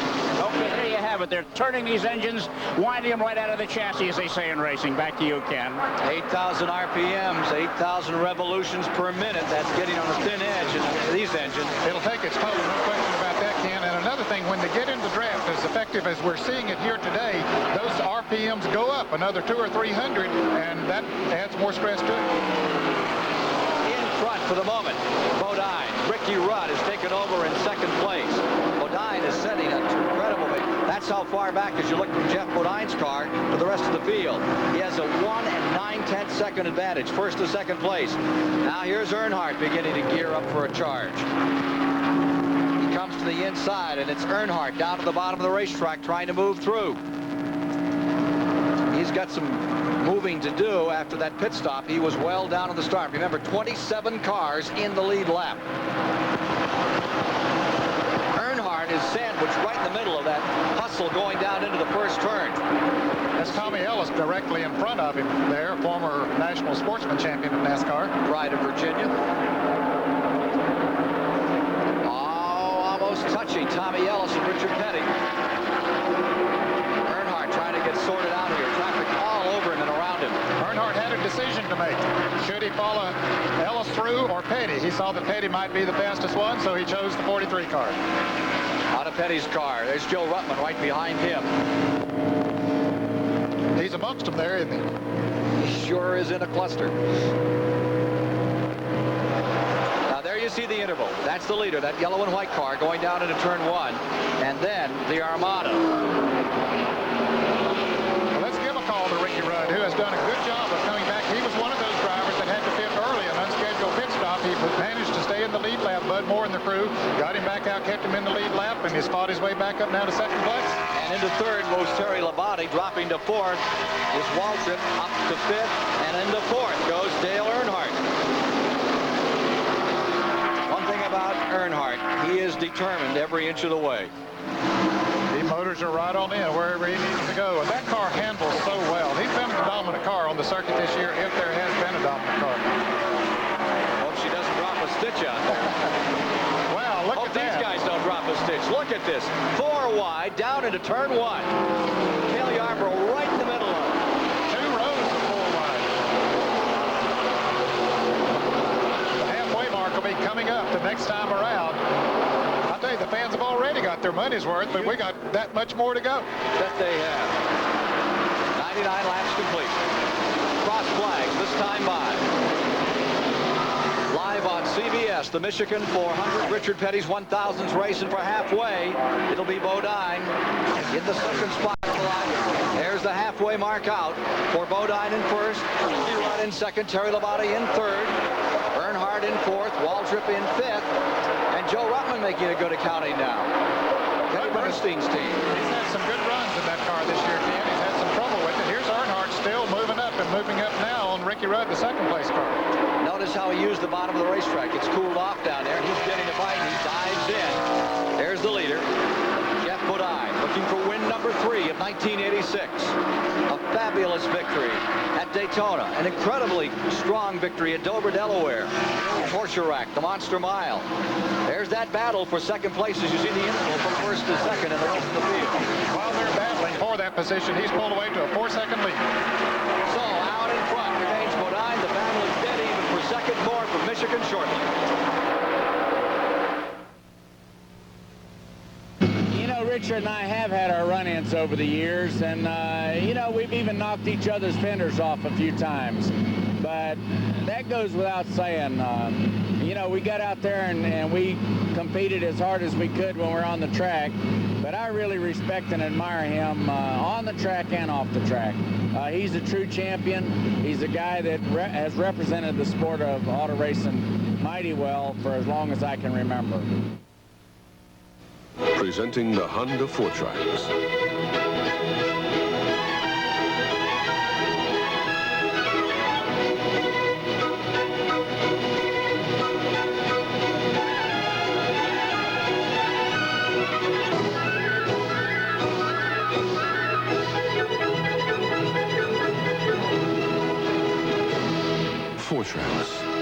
Only from Honda. These old-fashioned shingles have worn out before their time. The culprit, insides of mere paper. Ugh. Now these are long-lasting Owens Corning shingles. They have a heart of pink fiberglass, so they shrug off moisture, keep their cool and baking sun, and glide through winter after winter. And that is no snow job. Owens Corning. Our building products put your house in the pink. These are the hands of Mr. Goodwrench. Hands that work. Hands with the know-how to fix things. Hands that are strong and sure. Hands that are gentle, accurate. Hands that can almost see where the trouble is and how to make it right again. Hands of skill. Hands that care. The working hands of Mr. Goodwrench. And no one knows your GM car better. No one. Way up here, a line shack can save your life when the weather turns the coldest. But the best time to stock it is always the hottest. And before you head back down, you head for the mountains. Busch. Head for the beer brewed natural as a mountain stream, for a taste as smooth as its name. Busch. Head Busch beer. For the mountains. Unbeaten Henry Tillman makes his first title defense against hard-punching Bert Cooper. Plus a visit with Refrigerator Perry, next on CBS Sports Sunday. 105 of 200 laps are complete in the Michigan 400. At the halfway point, we have had 5 caution periods. 8 drivers have retired from the race. Jeff Bodine is drawing a bead on victory here today, pulling away from the field with Dale Earnhardt in second. There's the Bodine car, number 5, that is commanding this race. And let's look inside the car to see the gauges working on that machine. Well, this is what he has to look at, Ken, as he glances down occasionally up in the right-hand corner. We saw the water temperature gauge, and then we see the fuel gauge, and of course the oil pressure. It's staying very, very steady. And let's take a look at the biggie there. Yeah, that's the RPMs, and you notice that it's sort of twisted around. He wants it to look straight up. The dial to be straight up when it's the way he wants it. The last thing you want to do is cock your head to see how that thing's reading. Exactly, because sometimes, as we already pointed out, they're turning more RPMs than they want to at times, and he doesn't want to have to turn his head too far to see it.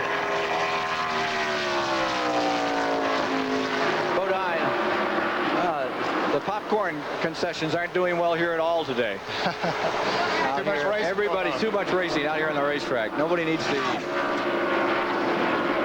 After 200 miles, let's run down the top 10. First, let's take a look at the interval.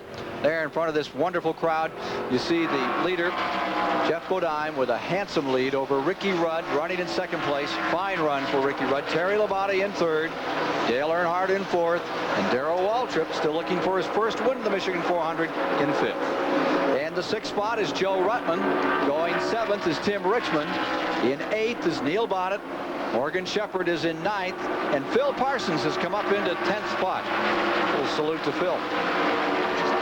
And Phil's just had a technical problem. Evidently, he's out of the race, or a mechanical problem. That was the standings at 200 miles, 100 laps complete.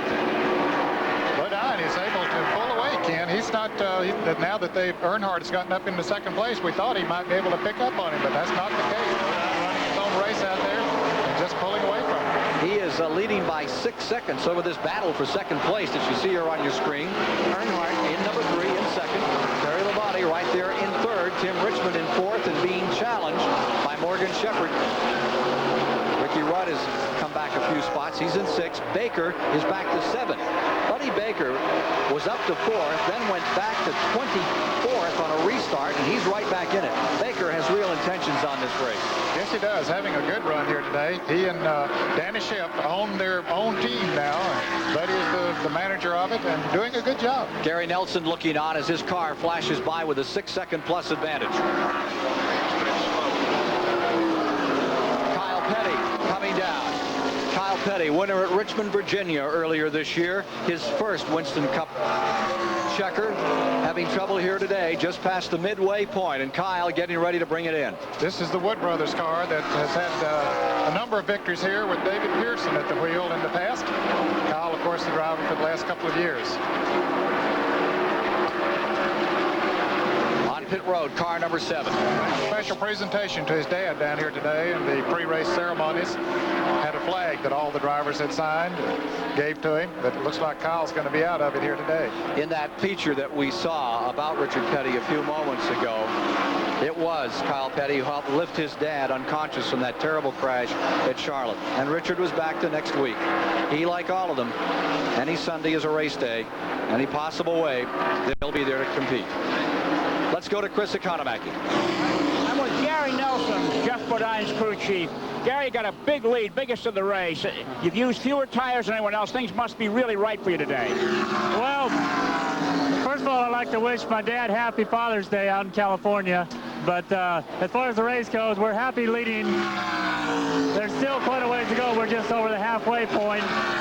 The problem we have is when we get in traffic, it's hard for Jeff to run as fast as he wants. When he can run by himself, he can use the whole track. He said he's the fastest car. What about the speed, Gary? Aren't you afraid he might be going too fast for the tires?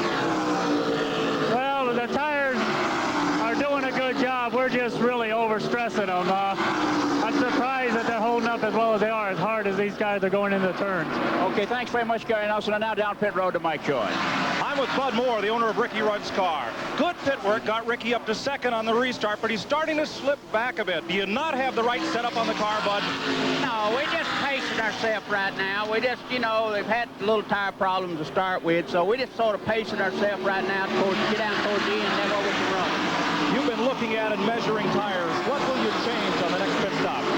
What will you change on the next pit stop? Well, we didn't change anything on that pit stop. We just gassed and let him go, so that's why we got up there, and we're just pacing ourselves right now. So Rudd's tires have a few more laps on them with some of the cars that have gone by him and closer to the front. The lead is 6 seconds, by which car number 5 has the rest of the field in his clutches. Dale Earnhardt stays in second spot. Terry Labonte maintaining third. Richmond in fourth. And therein lies the battle. And it's a dandy that's going on.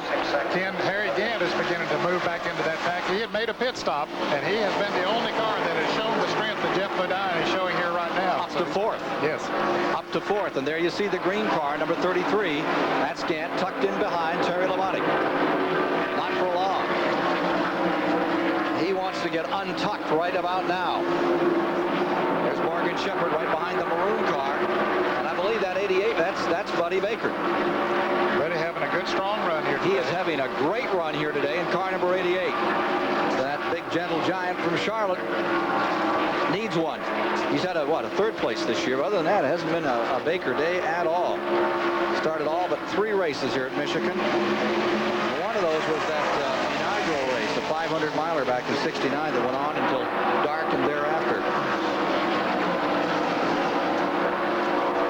But he did win here in '79 when he was driving for the Renier team. Of course, Cale Yarborough drives for them now. Jeff Bodine continues to pull away. He's gotten almost to an 8-second lead. Now, Gary Nelson, his crew chief, told, here's Baker moving on the inside of Morgan Shepherd taking another position. Gary Nelson told Chris Economacker there a moment ago that he could run better by himself. I suspect that his car, the chassis on it, is a little bit loose, and when he gets in traffic, then that would give him a fit. But when he gets out by himself, as Gary Nelson said, he can use the whole racetrack, and he's able to pull away. Up in front of the Baker-Shepherd confrontation, there is number 33 going under number 3. Number 33 shooting down the inside and going in front of Dale Earnhardt is Harry Gant. So Gant takes over in second. The man with the big lead is Jeff Bodine. Well, let's see if he can pull away from that pack now and then cut down any of that distance that Jeff Bodine has been able to pull off. On those pit stops, Ned, when was 5 last around here for a pit stop? He pitted last on 67, according to the information we have here, which is about almost 50 laps ago. So he'll be due for a pit stop before too long. Well, he's building a nice fat lead. Let's see if he can hold on to it here.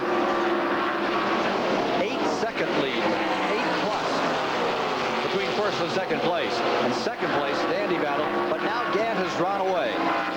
Plowed his way up through the field, and Harry Gant crashing savagely in Pocono, Pennsylvania. Just about the worst wreck he's ever had in his life. Watch him have 2 fellas help him get into that car this morning to come out here and race, and he's back to second place. And he's putting a little bit of distance between himself and Dale Earnhardt after he was able to get around him. We'll check the difference and see if he's gaining on Jeff Bodine. The factors here, incredible speed.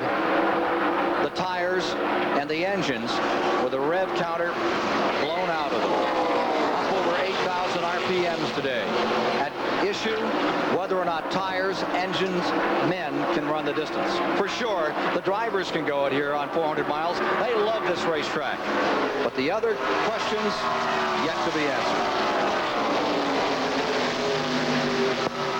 The streets of Motown will come alive with the sounds of Formula One thunder for the Detroit Grand Prix next Sunday on CBS Sports. This is CBS.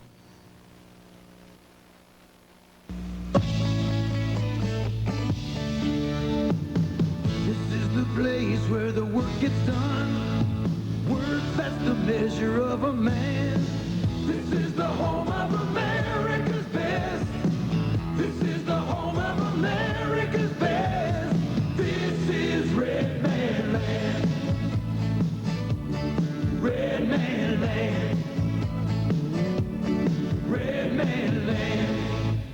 Capital Chrysler Plymouth Yugo Let's Make a Deal Days. It's Let's Make a Deal Days at Capital Chrysler Plymouth Yugo. And we've just reduced every new and used car in our giant inventory. And here are just a couple examples. A front-wheel drive 1982 VW Rabbit. Just $58 down and $119 a month. And look at this, an affordable 1981 Ford Granada. $58 down and just $106 a month. Come in and see us today. That's Capital Chrysler Plymouth Yugo in South Charleston. Still your best deal. Capital Chrysler Plymouth Yugo in South Charleston. For True Life Courtroom Drama, join Divorce Court Monday at 7 on TV 13. 119 of 200 laps are complete. On this 2-mile track, Jeff Bodine dominates in car number 5. He's pulled out an 8-second lead. At issue when he's going to come into pit. We're trying to get an interval now on him to give you a perspective on his advantage over the second-place driver, Harry Gant. Here comes Gant on number 33, down into turn number 1. Clock ticking away. Green and white colors of the Burt Reynolds Hal Needham car. There he is in that second spot. And in the second, Dale Earnhardt in third.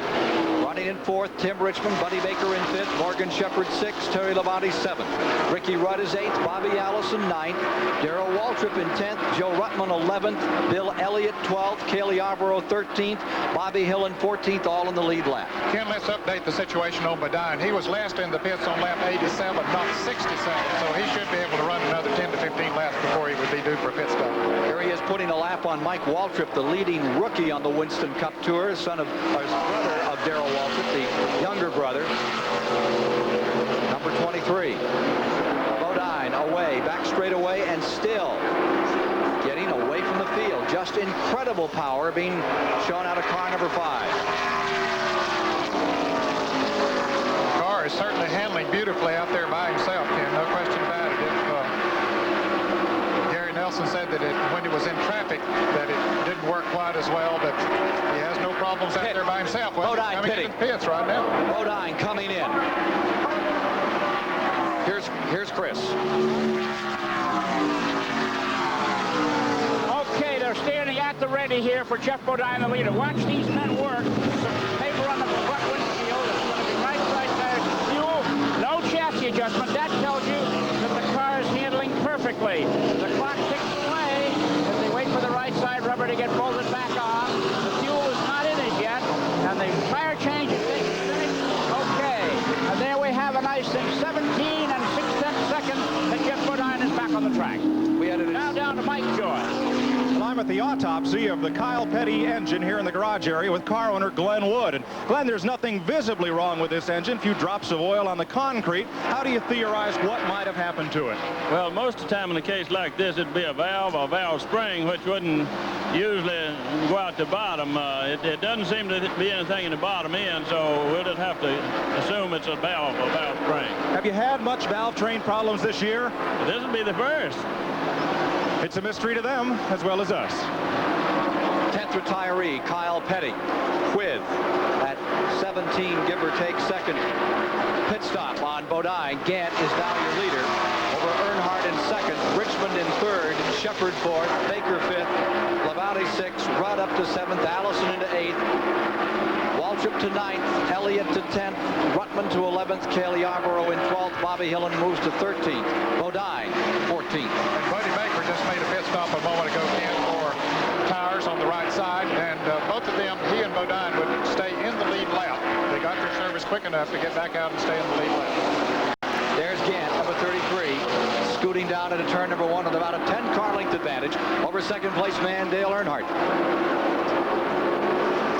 Darrell Waltrip in car number 11. He is being shown in 10th position, and he's only won one race this year. He talked to us about winning fewer races than in the past.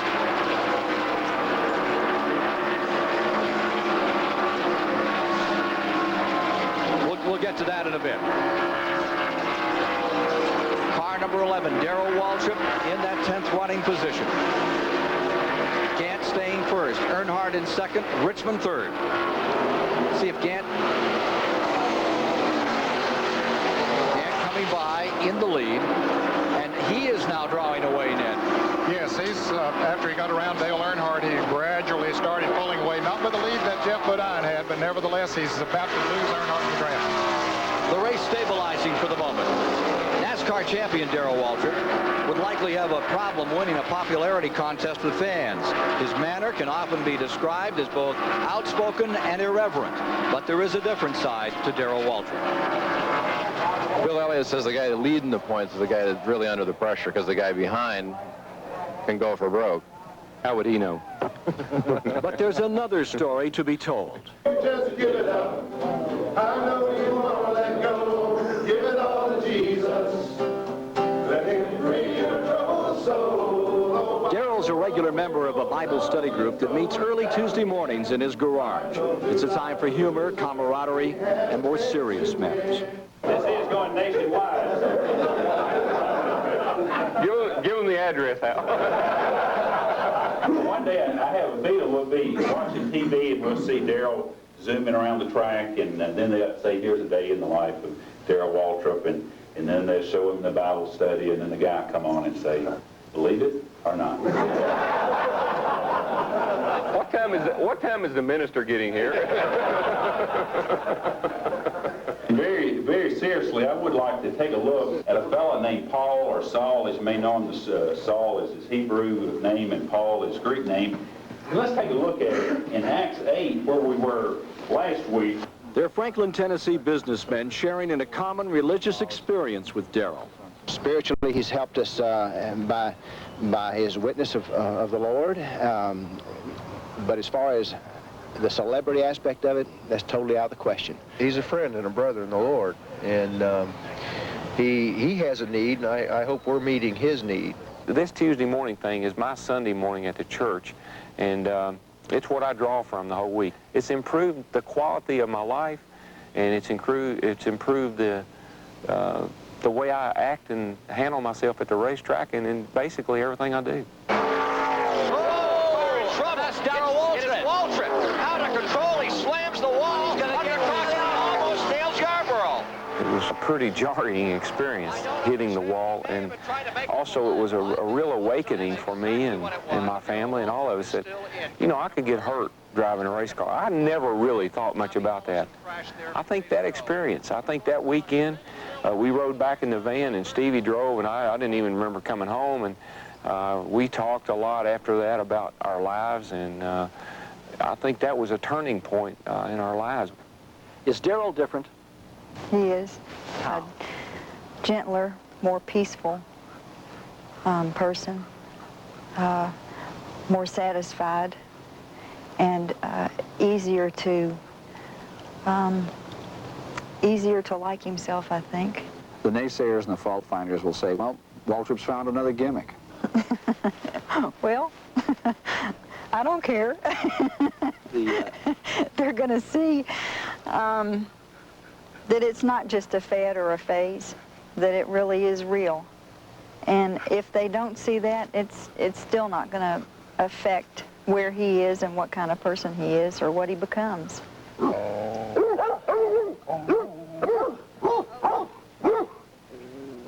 What is this obsession with animals?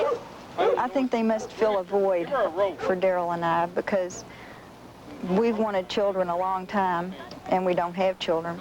We collect all these animals and we love them and hug them and kiss them and discipline them, and of course they're not like children, but for the moment I guess they're the closest thing that we have. What else is there for Darrell Waltrip? Just to continue to grow as a Christian and as a race car driver, as a citizen, and I'd just like to continue to excel in all those areas and just to hopefully have an impact on the sport, a positive impact. Why don't you like a loser when you had a chance to win? All right. Darrell Waltrip currently, Cale Yarborough. We're coming up on green flag stops. The race has stayed stable over the past several laps, and with 132 laps complete, Cale is in among the leaders. There's Stevie Waltrip scoring for husband Darrell today. They had kind of a tragedy. They lost old Frank Cannon. They're one of their favorite dogs in that group here. Had to put it to sleep because of cancer 2 weeks ago. Very sad moment in their life. Richmond pits. Tim Richmond on pit road has been running in 5th, and we are up to green flag pit stops. Tim Richmond trying to move that car out. the T.G. Shepard car. They're going all the way around. 4 tires on the car number 25. They're going all the way around on Richmond's car. So they get him back on the track. And the caution is coming out, and that's at a bad time for Tim Richmond. A hard one. 133 laps are complete, and the caution comes out. That's the 6th of the day, Ned. And the record for this race is 8, set back in 1969. Well, there's Yarborough, and that's still in. Let's go to Mike Joy on that story. You're looking at Cale Yarborough's car. The right side is really crumpled. Cale has hit the wall, and he is about to climb out of the car. They're talking to him now. Waddell Wilson is unhooking the safety gear, and Cale appears to be a little groggy. They're working on the right front of the car as if they intend to get it back in the race. But here's the man from Timmonsville, South Carolina, and he has climbed out, talking to crew chief Waddell Wilson about what happened. Cale, what happened? Blow the tire. Cale is okay and just needs to catch his breath. The crew is still working on it. We have a replay. We can see what happened to Cale just moments ago here in car number 20 from inside Bodine's car. Let's watch what happened. Now the leaders are pitting. Allison is in, Baker is in, Earnhardt is now in. Under caution we are. And Cale, apparently the tire blew, and into the wall he went, then down to the inside of the track. Let's go to Chris Economaki. Darrell Waltrip is in for a pit stop, and it looks like there's more than the allowed number of men over the pit wall here, but these rules have not been enforced too rigorously lately. He's going to get tires on both sides of his number 11 car. Junior Johnson rolls one over to the left front man. The fuel is in, and here he goes. Now, that was a very fast 4 tire stop from Darrell Waltrip. Back to you. Cale Yarborough's number 28 down for the day. And they're still talking. He really took a lick. The 6-time winner of this event. As tough a racer as ever in the history of the sport. It's a tough break because he has run a very hard race. Coming from 28th position, actually led the race at one point, but now out of it. He's telling Waddell Wilson that I'm okay. I just need to get my breath here for a moment. But I'm sure it gave him a pretty good jolt. A lot of good drivers taking a lot of hard licks this year. Think of last week. Think of Petty. Both at Charlotte in practice, as well as what we saw in the Daytona race. Can the car get back in the race? No, we're not going to put it back in. We're just trying to get it to where we can move it right now. And, you know, Cale's trying to get his breath because he took a hard lick down there, so I don't think he really would want to get back in it. And in none of these conditions, I don't want him in it. Boy, Cale, you guys were really running at the time that happened. It looks like you had a good shot for today. Well, yeah, the car got to pushing a little bit there right at the end, and I guess that's what blew the tire. It pushed and wore the tire out. But we needed a caution, and we caused it. With the new pavement, with the speed that everybody is running, are they trying to go too fast for conditions, or just are the cars just not set up properly to take advantage of this new surface? Well, the racetrack's in super shape. This is an ideal racetrack. You know, we just one of those things, really. All right. These tires have safety interliners, but apparently everything let go when you got up there? Everything blew, yeah. Right between turns 3 and 4, and it just turned to the right. Well, this is the toughest guy in stock car racing, but he's out right now. Let's go to Chris. Yes, Ken. Can you get a word with Waddell? He said under these conditions. Was he referring to the condition of the cars, or referring to something else about this race today? Waddell, you were saying under these conditions. Did you mean about the conditions to the car or the conditions that we're racing under today and adapting to this new track? Oh, no, not that. What I meant is, you know, the car is in bad shape, and then Cale, you know, took a hard lick, so I don't think he was capable of getting back in the car, even if the car was capable of running, which it is not. We're just trying to get the car now till we get it off the pit road. Tough break for you guys today. Now, if they were running for the national championship, chances are this car would likely get back in the race. But the Rainier Lundy team runs a limited schedule. They're here to win, and if they can't go out and win, something like this happens, they really don't need to finish. Let's go to Chris. Okay, we're down here in Tim Richmond's pit. These are the rear tires that just came off of his car. That yellow flag was a very fortuitous one for Richmond, as you can see. Here's the front tires that came off. You can see the difference in the tire wear. So this yellow flag was a boon for Tim Richmond in car 25. Back to you. Remind you the incident took place at the top of turn 4 that brought out this caution period when Cale Yarborough was eliminated from the Michigan 400. More in a moment.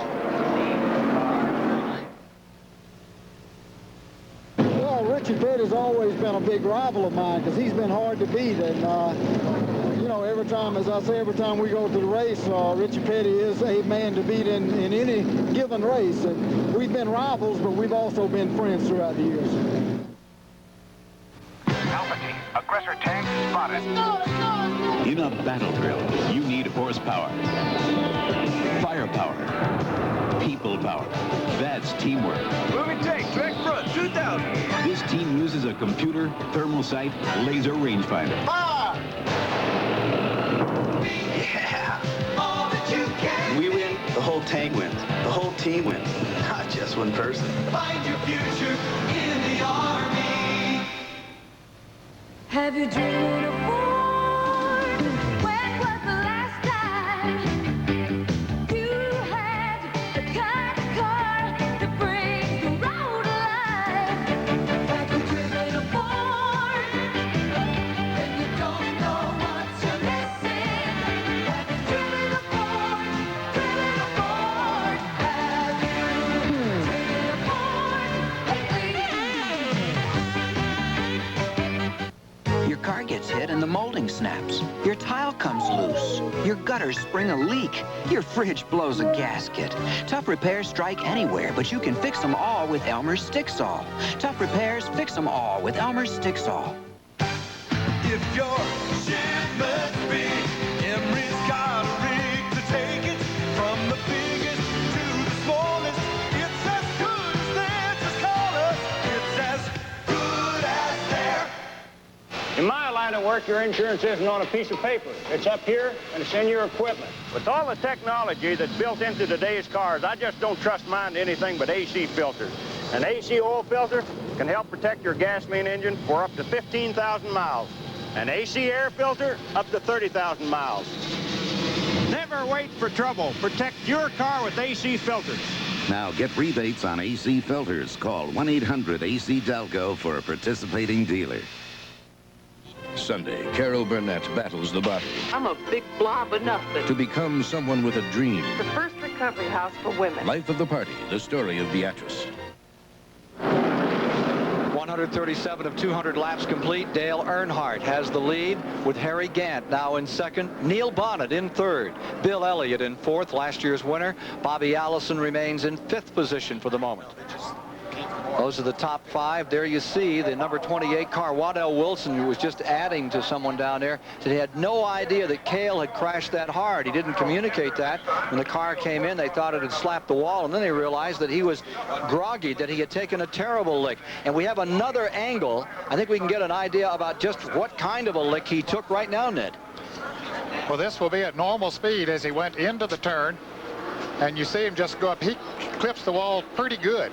And Ken, as he comes back down, it looks like that the inner liner is still up on that tire as he comes around. But with the banking not as high here as it is at Daytona and Talladega, it doesn't, when it goes down just a little bit, that outer liner going, and then it shot him into the wall.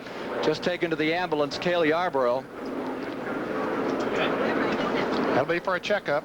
Of course, we have talked with him, and so Betty Jo and the girls are watching back in South Carolina. I don't think she was here this weekend.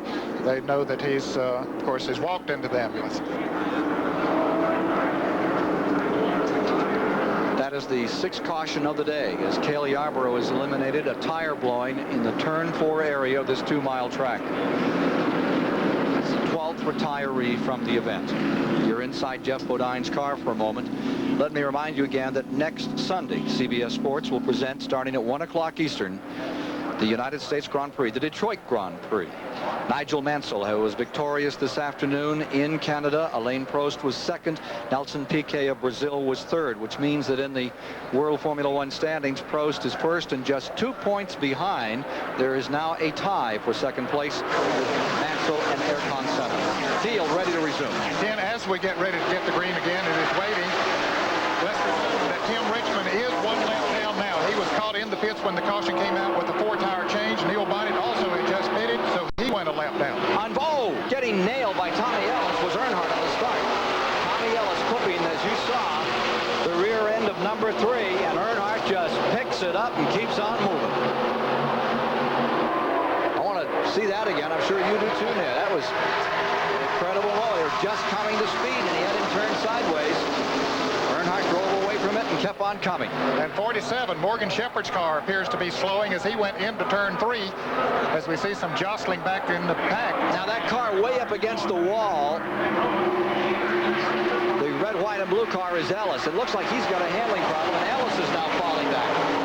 He was the one that touched a moment ago. Battle for the lead. Battle for the lead. Earnhardt and Gant going into the first turn. Harry Gant tucks it on the inside, and it's Harry Gant back in front. Dale Earnhardt is in second. Bobby Allison in third. Back straight away. Let's go to Mike Joy. Morgan Shepherd has just pulled the Race Hill Farm Buick to the garage area. Car owner Jack Beebe, what happened? Transmission let go in it. Well, you had a strong win at Atlanta, and it's been tough sledding ever since. Oh, we've been running right up there. We'll get him. Well, this man not only owns the car, he pays all the bills, he and his wife. The car has no sponsor, but they're looking. And the way Morgan runs, they'll find one. Into third, Bobby Allison. Bill Elliott is in fourth. Richmond a lap down. Unfortunate time when he pitted and then the caution came out that trapped him. He wants to get up and get that lap back. He scoots onto the inside of Bill Elliott. The number 25 maroon car, bottom, the T.G. Shepherd car, trying to get back in this race. The owner of the Richmond car, which has had 2 seconds and a win in his last 3 outings, is standing by with Chris Economaki.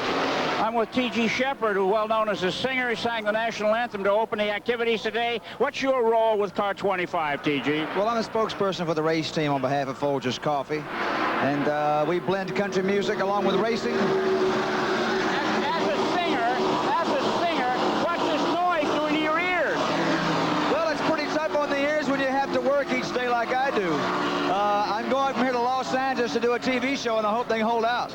Well, okay, T.G. Shepherd, a friendly figure along pit road this year in NASCAR Grand National Racing. Back to you, Ken. Chris, he was in Nashville last night, and he's in Los Angeles tonight. I think it's a late performance around 10 or 10:30. Now, there's Richmond going underneath. Tonight?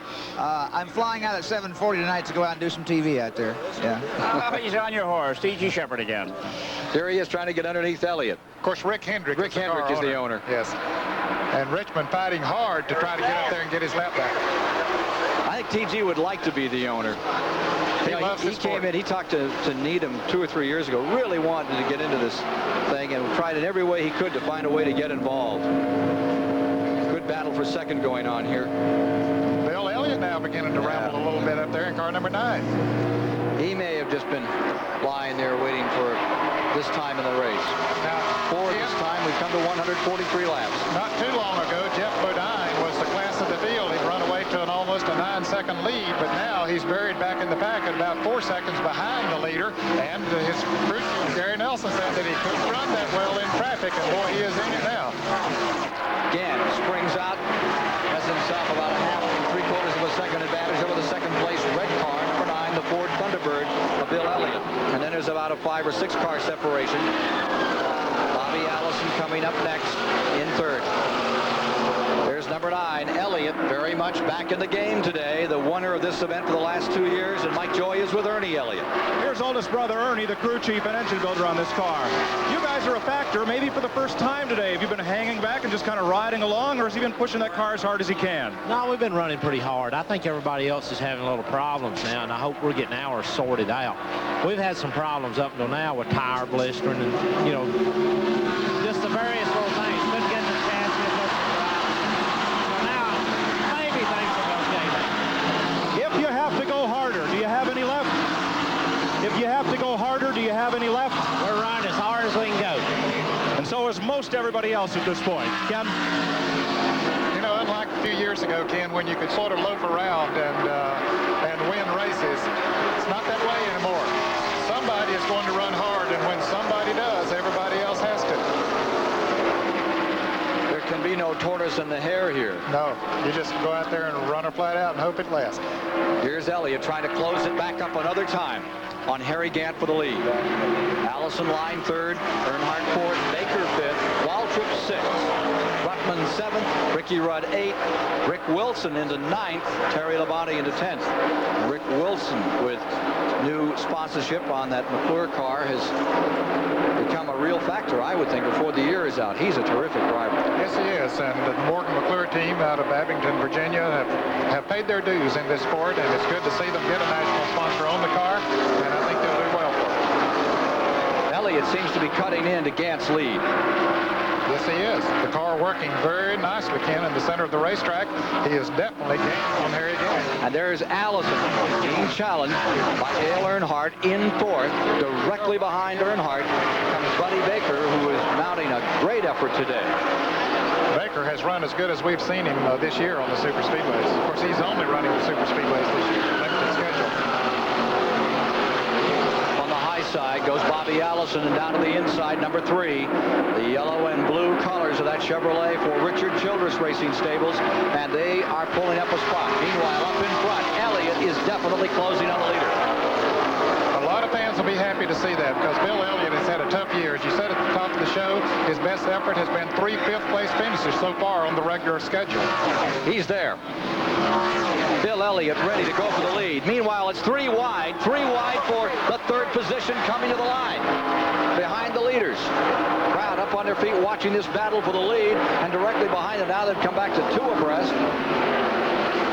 Bobby Allison there, Earnhardt there, Baker on the inside, and they're 3 wide again. Earnhardt in the middle, he gets squeezed in, had to get out of it. Just ease up on the throttle a little there. He said, I don't know this, leading the point standings. Baker to the inside, Allison on the outside, directly in front of Earnhardt. That's 3rd, 4th, and 5th. Now, Baker is absolutely having himself a good time. It's been a while since he's been able to get up there and really mix with them, and I'll guarantee you he's one of the happiest drivers out there other than maybe Bill Elliott. 148 laps complete, and look at the scramble up in front. Bill Elliott on the inside, the Bandit, Harry Gant outside, into turn 1. The Ford Thunderbird noses out in front. And the fans come to their feet here in Michigan. The pool hall in Dawsonville, Georgia, just gave him a standing ovation. Down they go in the back straightaway. Car number 33, Gant, now chasing Elliott.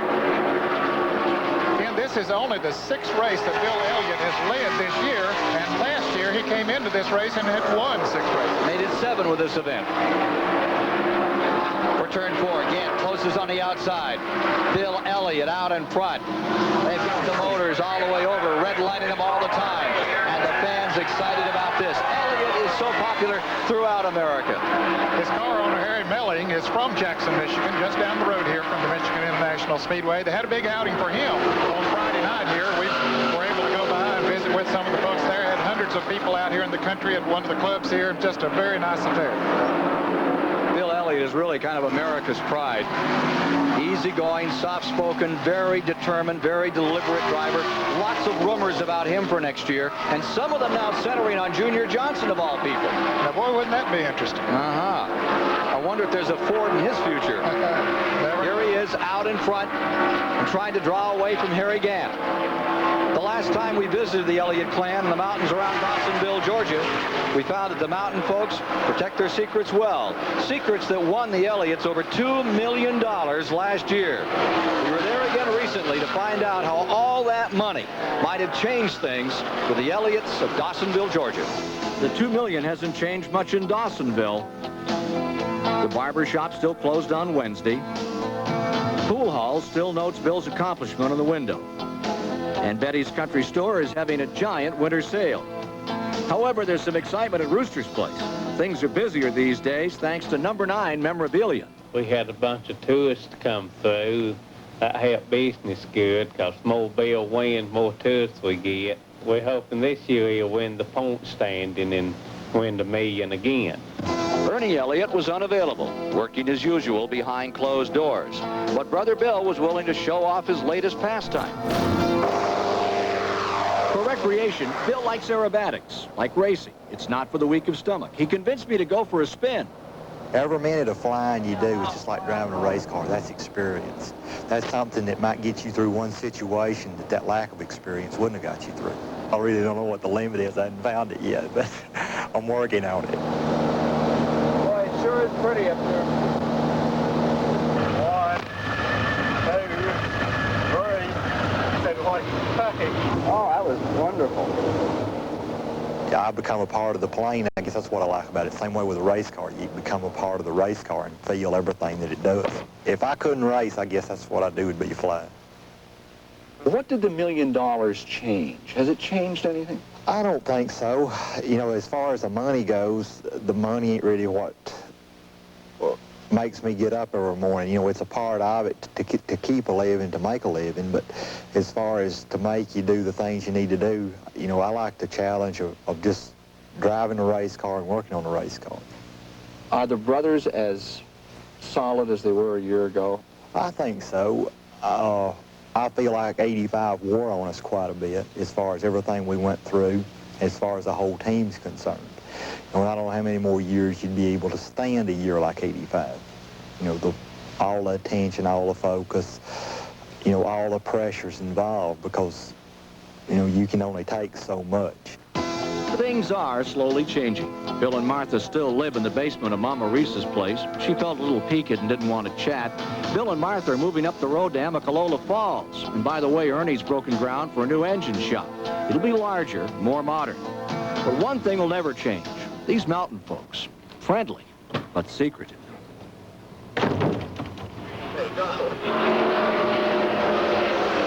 Well, things haven't changed much up in front. Bill Elliott is still first. Harry Gant is in second, but there's a new third-place man. Buddy Baker is on the move, and Baker is now taking over in third. More in a moment.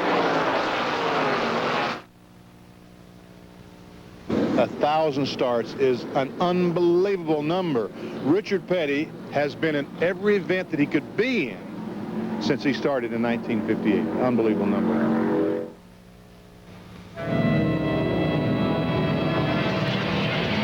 For all those performance cars that want to keep performing even in wet, sloppy weather, Goodyear introduces the Eagle GT Plus 4. High performance and all-weather performance in one remarkable tire. The Eagle GT Plus 4. The performance won't be canceled by the weather. You either have Goodyear Eagles or you need them. Why is my antacid Tums? Tums is effective. It neutralizes 1/3 more stomach acid than the other leading brand. And Tums is rich in calcium. To me, that's extra good news. Some crazy invention. It's the Aquafresh pump with an exclusive no-mess top. Fights cavities, freshens breath, and helps remove plaque in one complete toothpaste. It's easier to pump. Triple Protection Aquafresh, a complete toothpaste. Mobil 1 synthetic motor oil. No matter what you drive, or how you drive, or where you drive, or what conditions you drive under. With Mobil synthetic oil technology, there's no finer engine protection anywhere. Mobil 1, on the leading edge of mobile motor oils. In the Ace Super Summer Sale Circular, you'll find the best buys of the month. This Gilmore oscillating sprinkler It's just $3.66. connects easily to the Ace 80-foot garden hose, Only $8.99. which winds up on the Ames portable rust-proof hose reel. Only $9.88. Sprinkler, hose, and hose reel. It's everything you need. Ace is the place with the helpful hardware, man. Relive the memories with some of the greatest who ever played at the National Old Timers Baseball Classic, June 28th on CBS Sports. We're back with you live at the Michigan International Speedway, where Bill Elliott and the Ford Thunderbird have taken over. It's Harry Gant running in second, Bobby Allison third, Dale Earnhardt maintaining fourth. Buddy Baker is in fifth, and Dale Earnhardt has just pulled on pit road. Earnhardt, who had been holding on to the fourth position, is now pitting. Jeff Bodine has taken over in that slot. Watching these pictures live from Michigan International Speedway on this Father's Day, inside of Earnhardt's car. He's wanting to go. They get his service, right side tires. He is away 12.5 seconds. That's one of the fastest pit crews in the world, Ken. They've proven that. They've won the World Championship of Pit Crew competition for the last 2 years. Hear that engine sing as Earnhardt gets back into it. Does not go a lap down. Meanwhile, up in front, leaders are number 9, Bill Elliott, the red and white Ford, and the number 33 Chevrolet, Harry Gant. The car maintaining third position. Harry Gant in second. Buddy Baker is in third and is doing just a terrific job. We'll get back on that story. There is the Baker car. Get to Mike Joy in just a moment. There is Baker running in third, and behind him, he's got a fairly good interval between himself and the fourth-place car at this juncture, Jeff Bodine. Of course, the car number 25 is directly behind him, Tim Richmond, but he's a lap down. Lap down indeed. There's Jeff Bodine trying to close in. Remember, he had everybody covered just before the midway mark.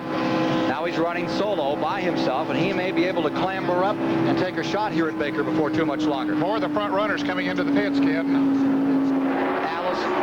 Allison pitting, and also Terry Labonte is on pit road. Let's check on the leader with Mike Joy. Well, it's not the leader anymore, Ken. It's the second-place car, that of Harry Gant. Crew chief Travis Carter watching Gant coming off that fourth corner. He told us earlier they were going to ride a while. A few minutes ago, Ernie Elliott said Bill was pushing as hard as he can, and Elliott's taking the lead. Travis, are you riding along right now like you said you would for a while? Well, I think Bill's just a little quicker right now, and we're running about the same pace we've run throughout the day. Unless he falters or the car goes away a little bit, I'm afraid we won't be able to outrun him. You'll have to make one more pit stop. What will you change on the car when you do? Well, everything depends on how the tires work. I noticed the 3 came in and changed. Evidently had a problem, and if our tires don't give us any problems, we'll just dump some gas in it and go. Let's go down pit road to Chris. Okay, I'm here with Howard Upstater, Buddy Baker's crew chief. I see Buddy just lost a position to Tim Richmond out there. Is the car okay? Yeah, the car's running good, but the tire problem was blistering. We're going to have to pit here in a little bit, like all the other teams are having to pit too, but we'll be all right. It's running good. Will he be able to go any faster for the remaining distance once he gets fresh rubber? Well, that's the object of the game. That's what we're hoping for. Okay, there you have it from Buddy Baker's crew chief. Just fell from third to fourth. Back to you, Ken. Thank you, Chris. 164 laps complete. Now remember that the 25 car is a lap down. At number 25 of Richmond, there's the leader, number 9, Elliott, and there's 33 Gant right there. And directly in front of the leader is Terry Labonte, who just came out of the pits. In fact, Elliott pulled alongside him, Ken, when Terry first came out. Terry was able to move back ahead as a result of having new tires. The new tires run a little bit faster. And it takes just a moment or two to finally get pushed into that asphalt. Yes, and of course, Terry would like to stay in front of him. In case a caution comes out, well, he would remain on the lead lap. Elliott trying to make it 3 in a row in the Michigan 400. He won his first super speedway race here in 1984 at this track after having been victorious at Riverside, California. Can he do it again? He was a heck of a competitor, but when he climbed out of the race car after 500 miles, he had time to talk to the fans, sign autographs, pose for pictures, whatever. Of all the people that I've seen come down the road in 27 years I've been covering the sport, he's probably had more impact on stock car racing than anybody that I know. When the going gets rough, you need a tough 4x4 like this. The 86 Ford Ranger STX. This year, only Ranger offers this new electric shifting system. You just punch a button at any speed and shift from two-wheel to ground-grabbing four-wheel drive. And talk about power. Ranger has a new 2.9-liter V6. No other small truck has more horses. The top 86 Ford Ranger 4x4. Get 5.9% financing at your participating Ford dealer now.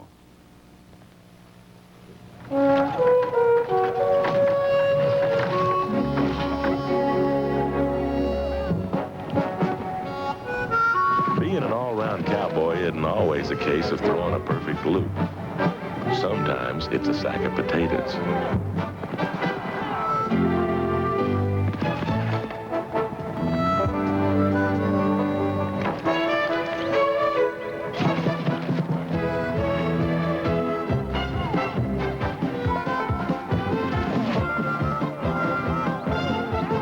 And when you're ready for a second opinion,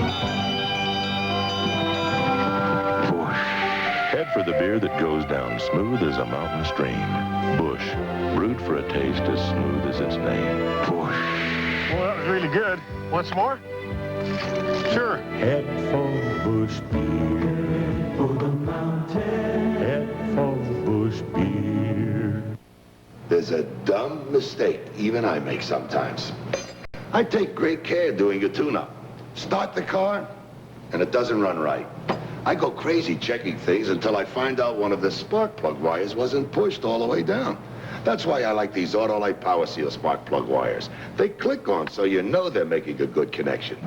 Next time you do a tune-up, take a tip from me. Get Autolite Power Seals. The wires with the right connections.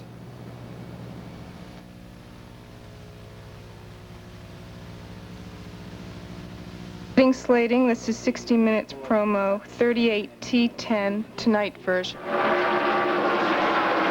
Bill Elliott is leading, going for 3 in a row here in the Michigan 400. With his Ford, Harry Gant is in second.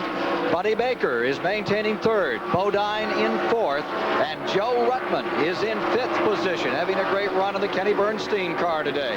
Let's take a look at attrition for a moment. Engines seem to be the major part of the story here today as we look down through those who are no longer in competition, starting with Benny Parsons early on, and there's a few names to add to that list. Morgan Shepherd is out. Kaylee Yarborough is out. Mike Laws has gone out of competition as well. There you see the remainder of the cars that are out of the race. 41 started, 28 remain on the track, hammering it out for $476,000 today. Now here's an interesting guy, Chet Phillip, IndyCar driver. He's been here on 4 previous occasions with the open cockpit cars, is up to 10th position, and he's a rookie out of Ozona, Texas, and making an excellent run here. His brother is his crew chief. They've now settled in to North Carolina, and his wife very much, Julie, a part of that racing team, and they hope to make a home in Winston Cup competition. They've found what they want to zero in on, Ken, and I'll tell you, I'm impressed with the young man. Running in 10th place right now ahead of Dale Earnhardt and Darrell Waltrip, and just having a beautiful run. And it's only his 7th start in stock car racing. The leader, and there you see Terry Labonte, as he was before, directly in front of leader Bill Elliott, number 9. 170 laps complete, Ned. And Harry Gant keeping the pressure on Bill Elliott. He hasn't made any attempt to pass him since Elliott went by, but Gant has stayed right with him now. Maybe he is going to try to pass him. On the occasion of Richard Petty's 1,000th start back in the field, the Petty story up in front. It's Elliott versus Gant. Look at that traffic directly in front of Elliott. Sorts himself out. Plenty wide here. Pass Terry Labonte now. He stayed behind him long enough. Making 3 wide as he passes Mike Waltrip, and here comes Gant on the outside. Gant making a move on the high side, goes back in first place. Well, what a move. He took advantage of the situation there. He was wide awake. Harry Gant, number 33, out in front. The laps begin to trickle away now. 28 cars still in competition out here. Most cars out of one of these events was 22 back in 1969 when 38 started. Today we had 41 on the starting grid, led by Tim Richmond. 38 of the starters had broken the record of Elliott a year ago. This new paving here in this practice making a dramatic 6.5-mile-an-hour difference. Here's Mike Joy. I'm in the Bill Elliott pit, and they're not moving too fast just yet. He is scheduled in about lap 176, as each of the leaders will need another pit stop. They're keeping a close eye on Harry Gant's Bandit team because they're right next door. But the advantage belongs up at this end of pit road, because consistently throughout this season, the Chevrolets have gotten better gas mileage than the Ford. If this race stays green, Elliott will have to pit 3, perhaps 5 laps before Gant comes in, even though they both made their last pit stop at lap 134. Thank you, Mike. 3rd spot, Baker. 4th spot, Bodine. 5th spot, Ruttman. 6th, Ricky Rudd. 7th, Waltrip. 8th, Hillen. 9th, Wilson. 10th, Chet Phillip. Back at 11th, Dale Earnhardt. And 12th, Terry Labonte. So that would be the 12 cars on the lead lap, because Labonte is just, well, let's see, they just put him a lap down a moment ago in that pass made by Gant. When they came through that heavy traffic. That means there are 11 cars on the lead lap at this point.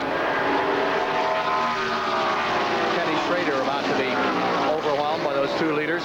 Kenny has had some problems with this car here. He was the Rookie of the Year in 1985. But he moves up a little there, too, Ned. Yes, he does. I don't think the car is handling exactly the way that he would like for it to, but he's a very observant driver. Keeps everything in perspective. Caution is on the speedway, so they'll get to make that last pit stop under caution. And then we have 11 cars in the lead lap to shoot it out for the finish. Oh.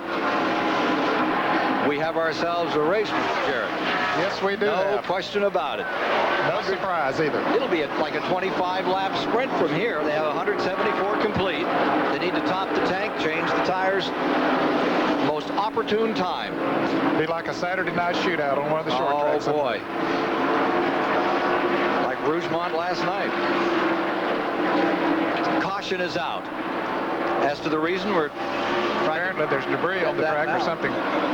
Wonder if some of those tires are chunking, something they've spotted out there. Could very well be. Let's see the leaders. Here they are, all ducking on pit road. As the leaders come in, we'll go to Mike Joy. Here is Harry Gant, and Bill Elliott pitted just one pit in front of him. Gant will take on right side tires. Meanwhile, Ernie Elliott having a look over at the Gant stop as they complete their work. Elliott is also getting right side tires with a caution out for debris, metal debris on the track. Elliott will go for 4, so will Harry Gant. Fresh rubber all the way around. Here's Chris. Well, Buddy Baker is getting a second tank full of gas, which is rather surprising. There's only 50 miles of racing left, and the cars are supposed to be able to go 100 miles on a tank full, but they've gassed all the way up. They're having trouble getting the right left rear wheel off. The fueling is all done. Now, this is a long stop. This is going to be costly for Buddy Baker. One of the lug nuts was off. That was a costly one. We'll see where he is in the standings when he gets back on the track. It's a break for Buddy. We're going to Earnhardt. See Buddy Baker's son Brian there for a moment. Now here we're in Earnhardt's car. Earnhardt had made a pit stop under the green earlier, Ken, but he remained in the lead lap. So this gave him the opportunity to catch up to the field and come in, of course, and get service like everyone else. But he would be coming into the pits a little bit late, so that'll mean he'll be back in the back. I wonder if Baker wanted that additional weight. Took on that additional fuel. Well, I don't know. They set the cars up to operate their best when the fuel is about the halfway point, when it's about half empty. So that's the position he'll be in at the end of the race, so maybe it would work best for him. Mike Waltrip in, leading rookie. Here's Mike Joy. I'm with Richard Childress, car owner for Dale Earnhardt. We talked earlier about the advantages to the head end of pit road. Bill Elliott completed his service and took off, and here's Dale Earnhardt coming down to get into the pit lane, and they banged together pretty good. Yeah, everything was okay right now. They just touched a little.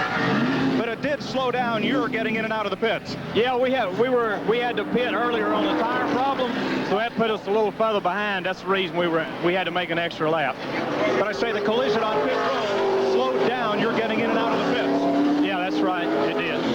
So that will be costly, not so much under the caution flag as it would have been under green. But these days, these teams make their yellow flag pit stops just as fast as the green ones, because getting up toward the front of that line for the restart is a lot easier coming off pit road than it is trying to pass some of these cars on the racetrack under green.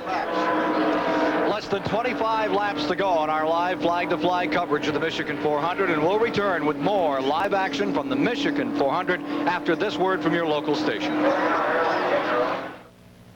A black Jewish police chief in, of all places, Charleston, South Carolina? That's right. Want to meet him? Watch 60 Minutes tonight on CBS. This is CBS. Dear Subaru, I've driven my Subaru on a mail route in northern Minnesota for 5 years through some of the worst blizzards, and I'm happy to say that it's never let me down once. Well, once I got a flat tire, but that don't count. Anyway, people around here really appreciate getting their mail on time. Except when it's a bill, then they wish I still drove my Studebaker. Of all cars in America, Subaru is second only to Mercedes in customer satisfaction. Ever since things have been made out of metal, there's been rust. And the way to fight rust is with Rust-Oleum. Rust-Oleum renews. Rust-Oleum restores. Rust-Oleum makes things look good longer. No ordinary paint can match its durability, because no ordinary paint has Rust-Oleum's unique protective barrier. Nobody fights rust like Rust-Oleum. Enjoy Life with the Ingalls, Monday at 4 on Little House on the Prairie. 177 of 200 laps have been completed. 178 when they come by. This time they're in 3 and they'll be back under green. 22 laps remaining to decide the 4 $476,000 pot of gold this afternoon. The pace car is in. 11 cars are in the lead lap. Ladies and gentlemen, you're in for a showdown here today on CBS. Green flag is out from Harold Kinder. The field breaking with Gant first, Elliott second. Down they come. Bobby Hillen in third, Bodine fourth, Ricky Rudd fifth, Baker sixth. And here's Tim Richmond and Terry Labonte trying to get their lap back. They're both a lap down, and they pull ahead again going into turn one. Richmond getting his lap back. Terry Labonte, number 44, gets his lap back. Gant trying to take it away on the outside. Back straight away. Could be an incredible finish. Remember, 25 and 44 are one lap down to the leaders. Gant at 33 first. And now it's go for it time.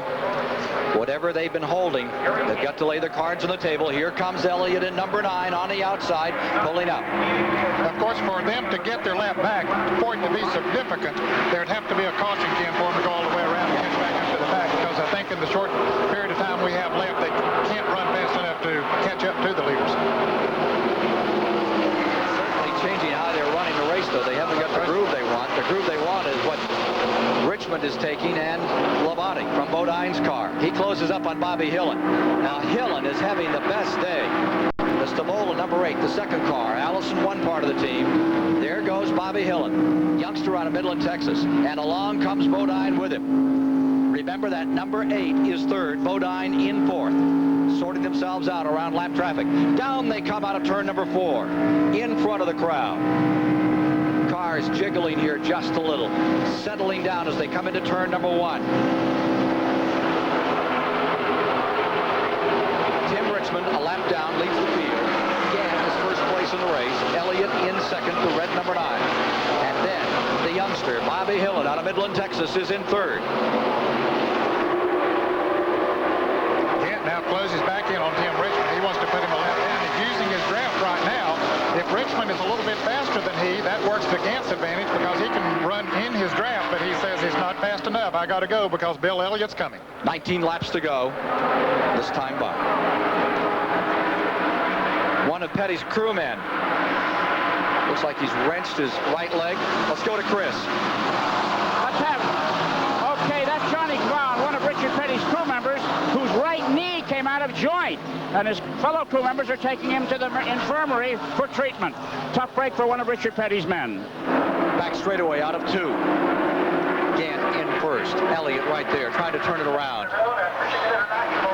Capacity House, biggest crowd in history here at Michigan. Loving every minute of it. Bodine sorts himself out, and he comes on. Gant first. Elliott second. Crash in turn number 4. 2 cars spinning, sliding down to the inside. Rusty Wallace, number 27, is one of them. And now there are more. Chet Phillip was one of the cars. Neil Bonnet was one of the cars. Here's Chet Phillip as he comes down pit road with the front end bashed on his car. Was in it. Here's Rusty Wallace now pulling back out. Neil Bonnet went down pit road. He didn't stop at his pits. He went straight on through. Ricky Rudd's 15, Neil Bonnet's number 12, Chet Phillips 81, and the Rusty Wallace car involved in this incident at turn 4. Chet Phillip, who was having the best run of his life here today, had moved up in the top 10 at one point, but now sitting on pit road with a lot of sheet metal damage. 182 complete. Here's Chris. Okay, well, they're doing furious work on the front of this number 81 car driven by Chet Phillip. As you can see, that it used to be sheet metal, but now it's more like fiberglass being wrenched off. The left front tire is flat. There's a lot of emergency repairs going to take place here. Just a week ago, a car in a different race, and they've just decided to give up. It. Showing the frustration, Phillip will be getting out of the car. We'll be getting a word with him as he comes to us. Let's go down to Mike Joy now. Ricky Rudd was one of the first cars involved in the incident, but he's managed to limp around to pit road. You see he's made heavy contact along the left side. Bud Moore is literally pulling out that steel fender with his hands. The front face of the car is fiberglass. Don't worry about that. They'll tape it. What's critical here is, did Ricky bend up the front suspension, or did he knock the rear end out of line? He is okay. Let's go to Chris. All right, here's Chet Phillip is getting out of the car. We're going to try and get a word with him here as he slides out of this damaged machine. There's a big, lanky Texan from Ozona. Hey, Chet, he's soaking wet with perspiration. He's having a hard time getting out, and he really looks really worn out from this episode that he's undergone here. There come the goggles off, and the men are still furious around. Chet, you all right? Yeah. What triggered all that? A couple guys spun, and Bonnet slowed down in front of me, and I couldn't slow down enough to keep from hitting him in the rear. How hard was the hit? I hit him pretty hard. Yeah, okay, Chet Phillips, a disappointed boy from Texas, getting out of the car, and he looks like his left foot might be bothering him just a little bit.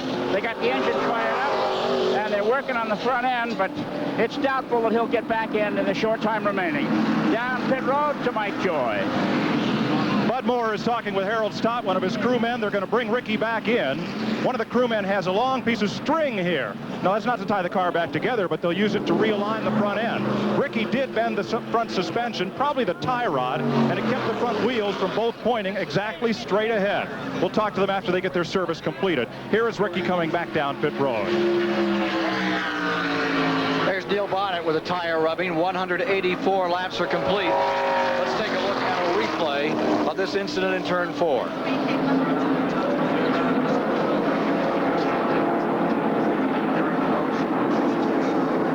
There's Ricky Rudd's car already. Neil Bonnet spinning to avoid. Chet Phillip has collected Bonnet on the outside. Well, actually, Chet Phillip hit Bonnet from behind as Bonnet slowed down to try to avoid the other cars. Let's take a look from inside Richard Petty's car, back in 15th, 18th position. Well, you can see the smoke begin to boil in front of him, and again today, Richard Petty didn't have any vision in front of him, as the smoke just he just kept it straight, and the smoke boiled, and he drove right on through it.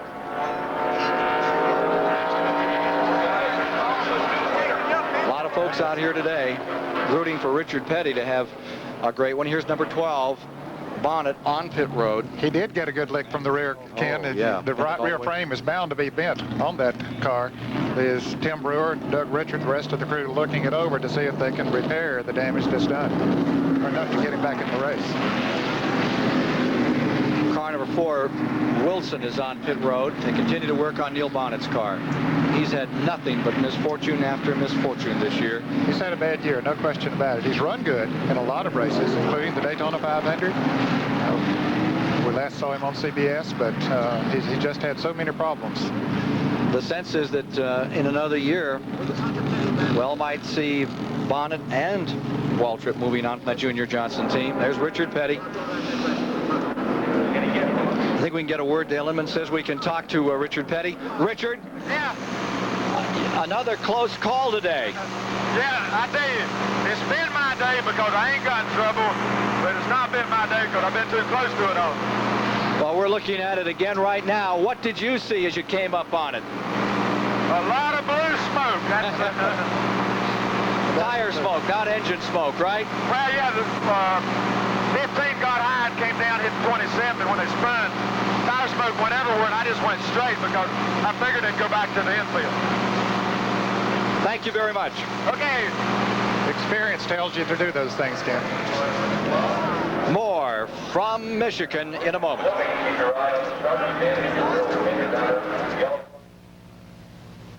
I would say that Richard Petty's 1,000 start ranks right up there with Pete Rose breaking Ty Cobb's hit record, Hank Aaron beating Babe Ruth's home run record, Fran Tarkenton setting all of those records for passing in football.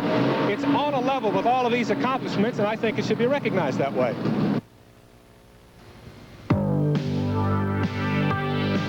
Here comes the car that has outsold every car in the world 4 years running. You probably know what it is. It's Ford Escort. Ford Escort. World's best-selling car, 4 years running. Get 6.9% financing at your participating Ford dealer now. We've been together so long because we're always in perfect harmony. Our favorite wine cooler, Sun Country. Our favorite flavor, Tropical. It is. I thought it was peach. No, it's cherry.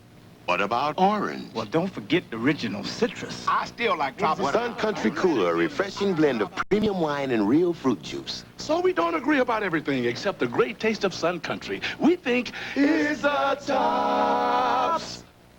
Yesterday, buying an IBM XT was a good business decision. But today, the Tandy 1200 from Radio Shack can give you the same power and performance for about half the price. The 1200 runs the same IBM XT compatible software, is backed by a company committed to service and support. And the Tandy 1200 costs about half as much. Tandy, clearly superior. In business for business. Only at Radio Shack Computer Centers. STP would like to point out how tough it is on the oil in your engine. Every day, your oil takes a beating as it tunnels its way through critical highways and byways. To help make it easier on your oil, we recommend STP oil treatment. STP adds extra lubrication to help reduce the wear and tear on your engine and on you. STP is the racer's edge. Unbeaten Henry Tillman makes his first title defense against hard-punching Bert Cooper. Plus a visit with Refrigerator Perry, next on CBS Sports Sunday. Harry Gant is being challenged by Bill Elliott for the lead. Bodine, Hill, and Baker making up the top five. And up front, we have a battle that's wheel to wheel for the lead. Elliott is on the inside. Harry Gant on the outside, Bodine right there. Those three. 12 laps to go now. The time has come. Whatever you have, if you had anything left, you got to show it now. Harry Gant going back to first. Elliott in second. Bobbing down to the inside comes Bodine. Carrying Aaron Carcammer. He's going up to second. Will Bodine take us into victory lane for the second time this year? Did it at Daytona. Buddy Baker is in fourth. Bobby Hill in fifth. Waltrip sixth. Earnhardt seventh. Rutman eighth. Wilson ninth. Ricky Rudd 10th. Labonte 11th. Labonte a lap down. Richard Petty is being shown in 12th. And he has just gone around Terry Labonte, so that would move him up another notch. Petty has run good today, but he lost that lap early and has never been able to get it back. Get down the lap on this track. Some tracks get a little help just because of the size of them. And here with the cautions, we've had 8 cautions, which equals the record for cautions set in 1969. And 44 laps under caution is the new record, the old record 43 in that year of 69. Well, there you see them. Harry Gant at number 33 and number 9, Bill Elliott. But the spoiler, maybe right there, 5, Bodine. And how about Baker today? That's right. He's going to be to contend with. He's hungry, Ken. He's as hungry as anybody out there for a win. Gant and Elliott trying to get away from the rest of the field. In pursuit. Number 5 definitely moving up. Jeff Bodine. Then it's about 15, 20 car lengths back to Buddy Baker. Well, now Gant and Elliott have been able to pull away a little bit from Bodine when he was up there battling with them for the position a moment ago. And remember that when Bodine was running free and easy by himself and leaving everybody? But he couldn't run that well in traffic, and now he's in traffic. There's Gary Nelson, his crew chief. Bodine's crew chief. Staying fourth, Baker. We watch out the windshield of Jeff Bodine's cars. He sees the 2 front cars getting away from him. Mike Waltrip, real slow, bottom of the racetrack you saw him there. Travis Carter looking on, his car in front. They desperately need a win. After that terrible wreck a week ago. Incredible just to see Harry Gant walk out and get in the car. But now he feels like he's in a rocking chair. He's where he loves to be. Elliott moves in again. Great General Motors Ford battle. Tremendous crowd here. The Elliott pits. Dan Elliott there. All they can do is sit there and watch and hope and pray. They've done all they can do. The Bodine pits, anxiously looking on. Laps running down. Big wide corner. Gant almost turned it sideways. He had so much power on that time. He wants this one. Hal Needham flew in from California to see him make this run today. So disappointed after coming so close last week and then that terrible wreck. Ken, I believe that Bill Elliott will sit there until maybe the last lap and try to pull it off. Gant's car got a little loose again as he came off of that turn. We've seen it be frisky in that same spot before. There's a little bit of a rough spot down on the inside of that fourth turn. It's the only flaw in the pavement here at Michigan. I thought he was above the rough spot. Well, I don't know. His left wheels could have been in. Yep. The rough spot was only about 8 or 9 feet out. Let's watch him this time through it. But that's exactly where he had trouble before, about 80, 90 miles ago. Average speed's 137.2. No records to be set here today with 8 caution periods. Now, the interesting situation is, as these two continue their race, they are drawing away by almost 3/4 of a second from third spot, Geoff Bodine, and closing on Bodine is the Baker car. Buddy Baker having an awfully good run here today. Last lap strategy. Mike Joy. Travis, he's talking to Harry Gant right now on the radio as Gant comes down into turn number 1, and they give him the lap times. The NASCAR official indicates 5 laps to go. See if we can catch a quick word. Last lap strategy. Can there be any when you're out in front? You saw the look and the laugh. All you can do is run as hard as you can. Chris? Okay, here's Gary Nelson. Gary with Buddy Baker hooking up with Jeff. Will that improve Jeff's performance when he's close to Baker like that? Yeah, well, I don't think there's enough time, and I don't think Baker's going to hook up. I think they're going to do some side-by-side racing, and that'll hurt us. It would be nice if Baker would help push us up to the front. Okay, thank you very much, Gary Nelson. Jeff Bodine, Bill Elliott observing every move by Gant here. I think Ned hit it right on the nose. He looks inside, he looks outside, and he waits. Laps running down. Let's check on what the Elliott pits are thinking these moments. Here's Ernie Elliott. It seems every time we come down here, they're talking to their driver on the radio. Getting a look as Bill comes past, feeding the lap times, Ernie and brother Dan. Ernie's deep in conversation. We'll get a quick word with Dan. Is he going to wait till the last lap? Do you know? Do you think he knows right now? He's not waiting. He's going. He's gone. He's to the inside. Elliott's making his move. He's not waiting for those last moments. A little surprising, Ken, that he would make the move that early, but maybe he figures he's got enough left. He looked in his rearview mirror while he was running behind Gant. They were able to pull away from the third-place car. He says, we're far enough away now, so let me go ahead and see if I can make the move and stay out there. And that's the conversation you saw Ernie Elliott having. They decided it was the time. 197 this time by. Gant's crew. Anxious, concerned, a little despondent, perhaps. Here's Gant getting ready to remount a charge, coming on the counterattack. Harry Gant, time running out in our live coverage of the Michigan 400.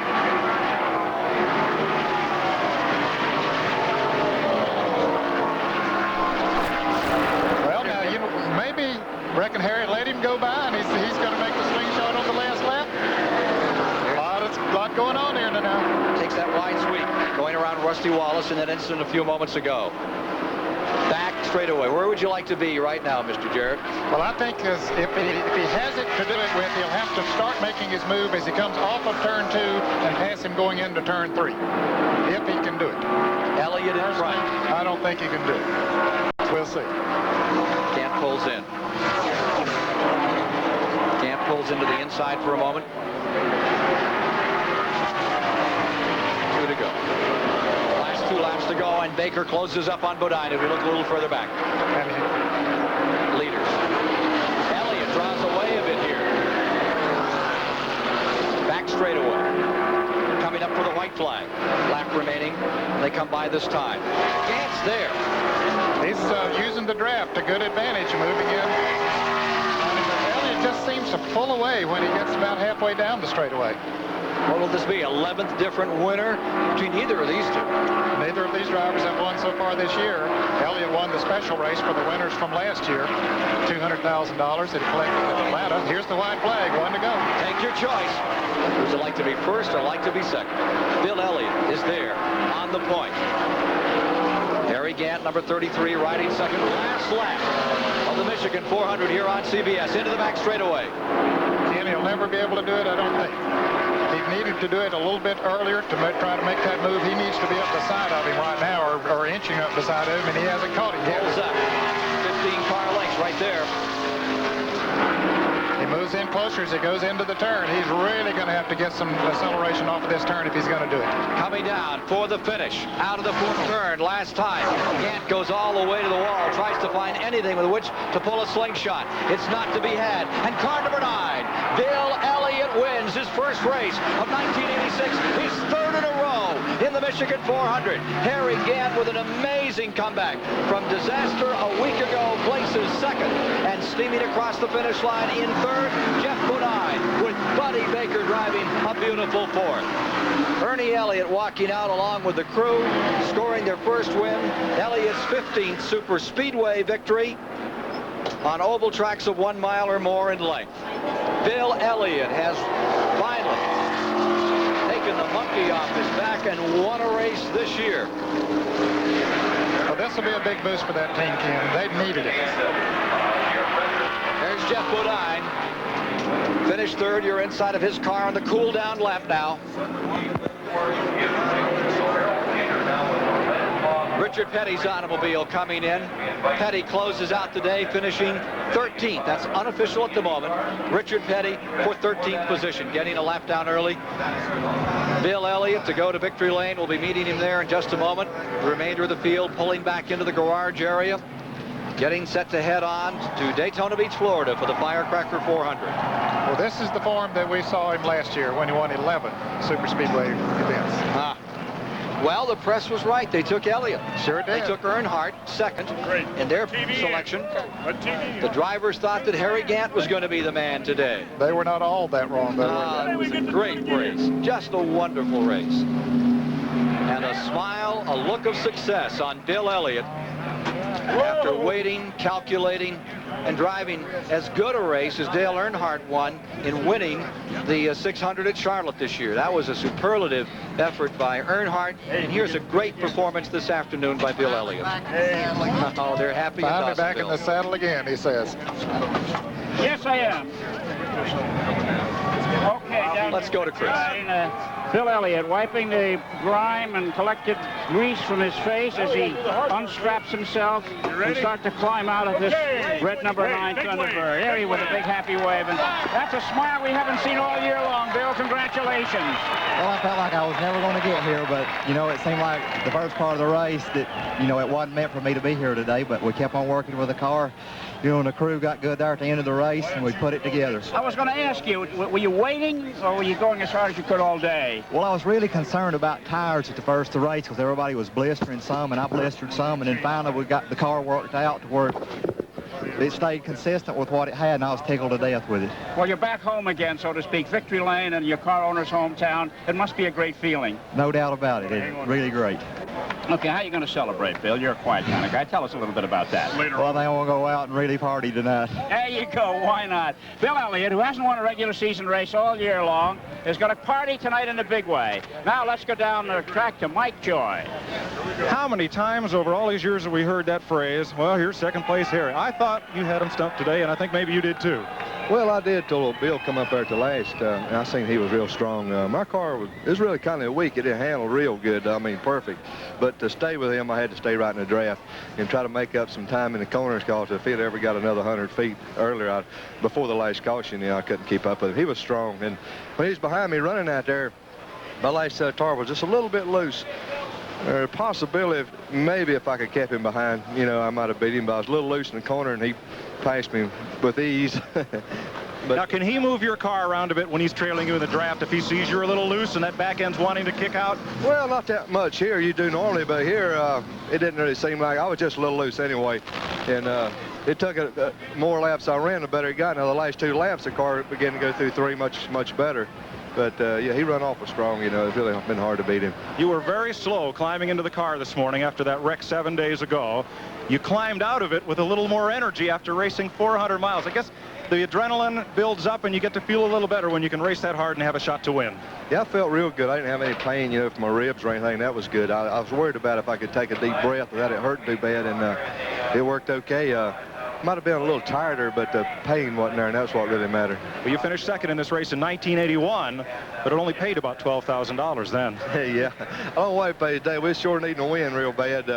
You know, I knew it was going to be very, very tough out there when Bill was running that strong, and I just hoped I could hang on, but And I really thought I might have had a shot at getting back at him because the longer we ran, it seemed like I could equal him a little bit better, but there just wasn't that long enough laps left. NASCAR has tried real hard to achieve parity between the various makes of cars. And looking at the Chevy-Ford battle at the end of this race today, would you say they've done that? Yeah, pretty good. You know, the Ford's still a much smaller car than Chevrolet. They still got a big advantage. Okay, let's go back upstairs. We'll have more of the story here of this Michigan 400 and this outstanding victory for Bill Elliott in a moment. My major league position was right. Jeff Bodine, outside the front row. From Ashland, Ohio, driving the Folgers Coffee Exxon Chevrolet car number 25, Bodine's teammate, Tim Richmond. In the second row, car number 22, Bobby Allison from Hueytown, Alabama, the Miller American Buick. Outside of the second row will be Ricky Rudd from Chesapeake, Virginia, in the number 15 Motorcraft Ford. Row number 3, defending champion Dale Earnhardt from Mooresville, North Carolina, in the number 3 Wrangler GM Goodrich Chevrolet. Outside the third row will be Morgan Shepherd from Conover, North Carolina, in the number 75 Nationwide Pontiac. The fourth row, Terry Labonte in the Piedmont Airlines Oldsmobile car number 44. Outside the fourth row will be Neil Bonnet from Bessemer.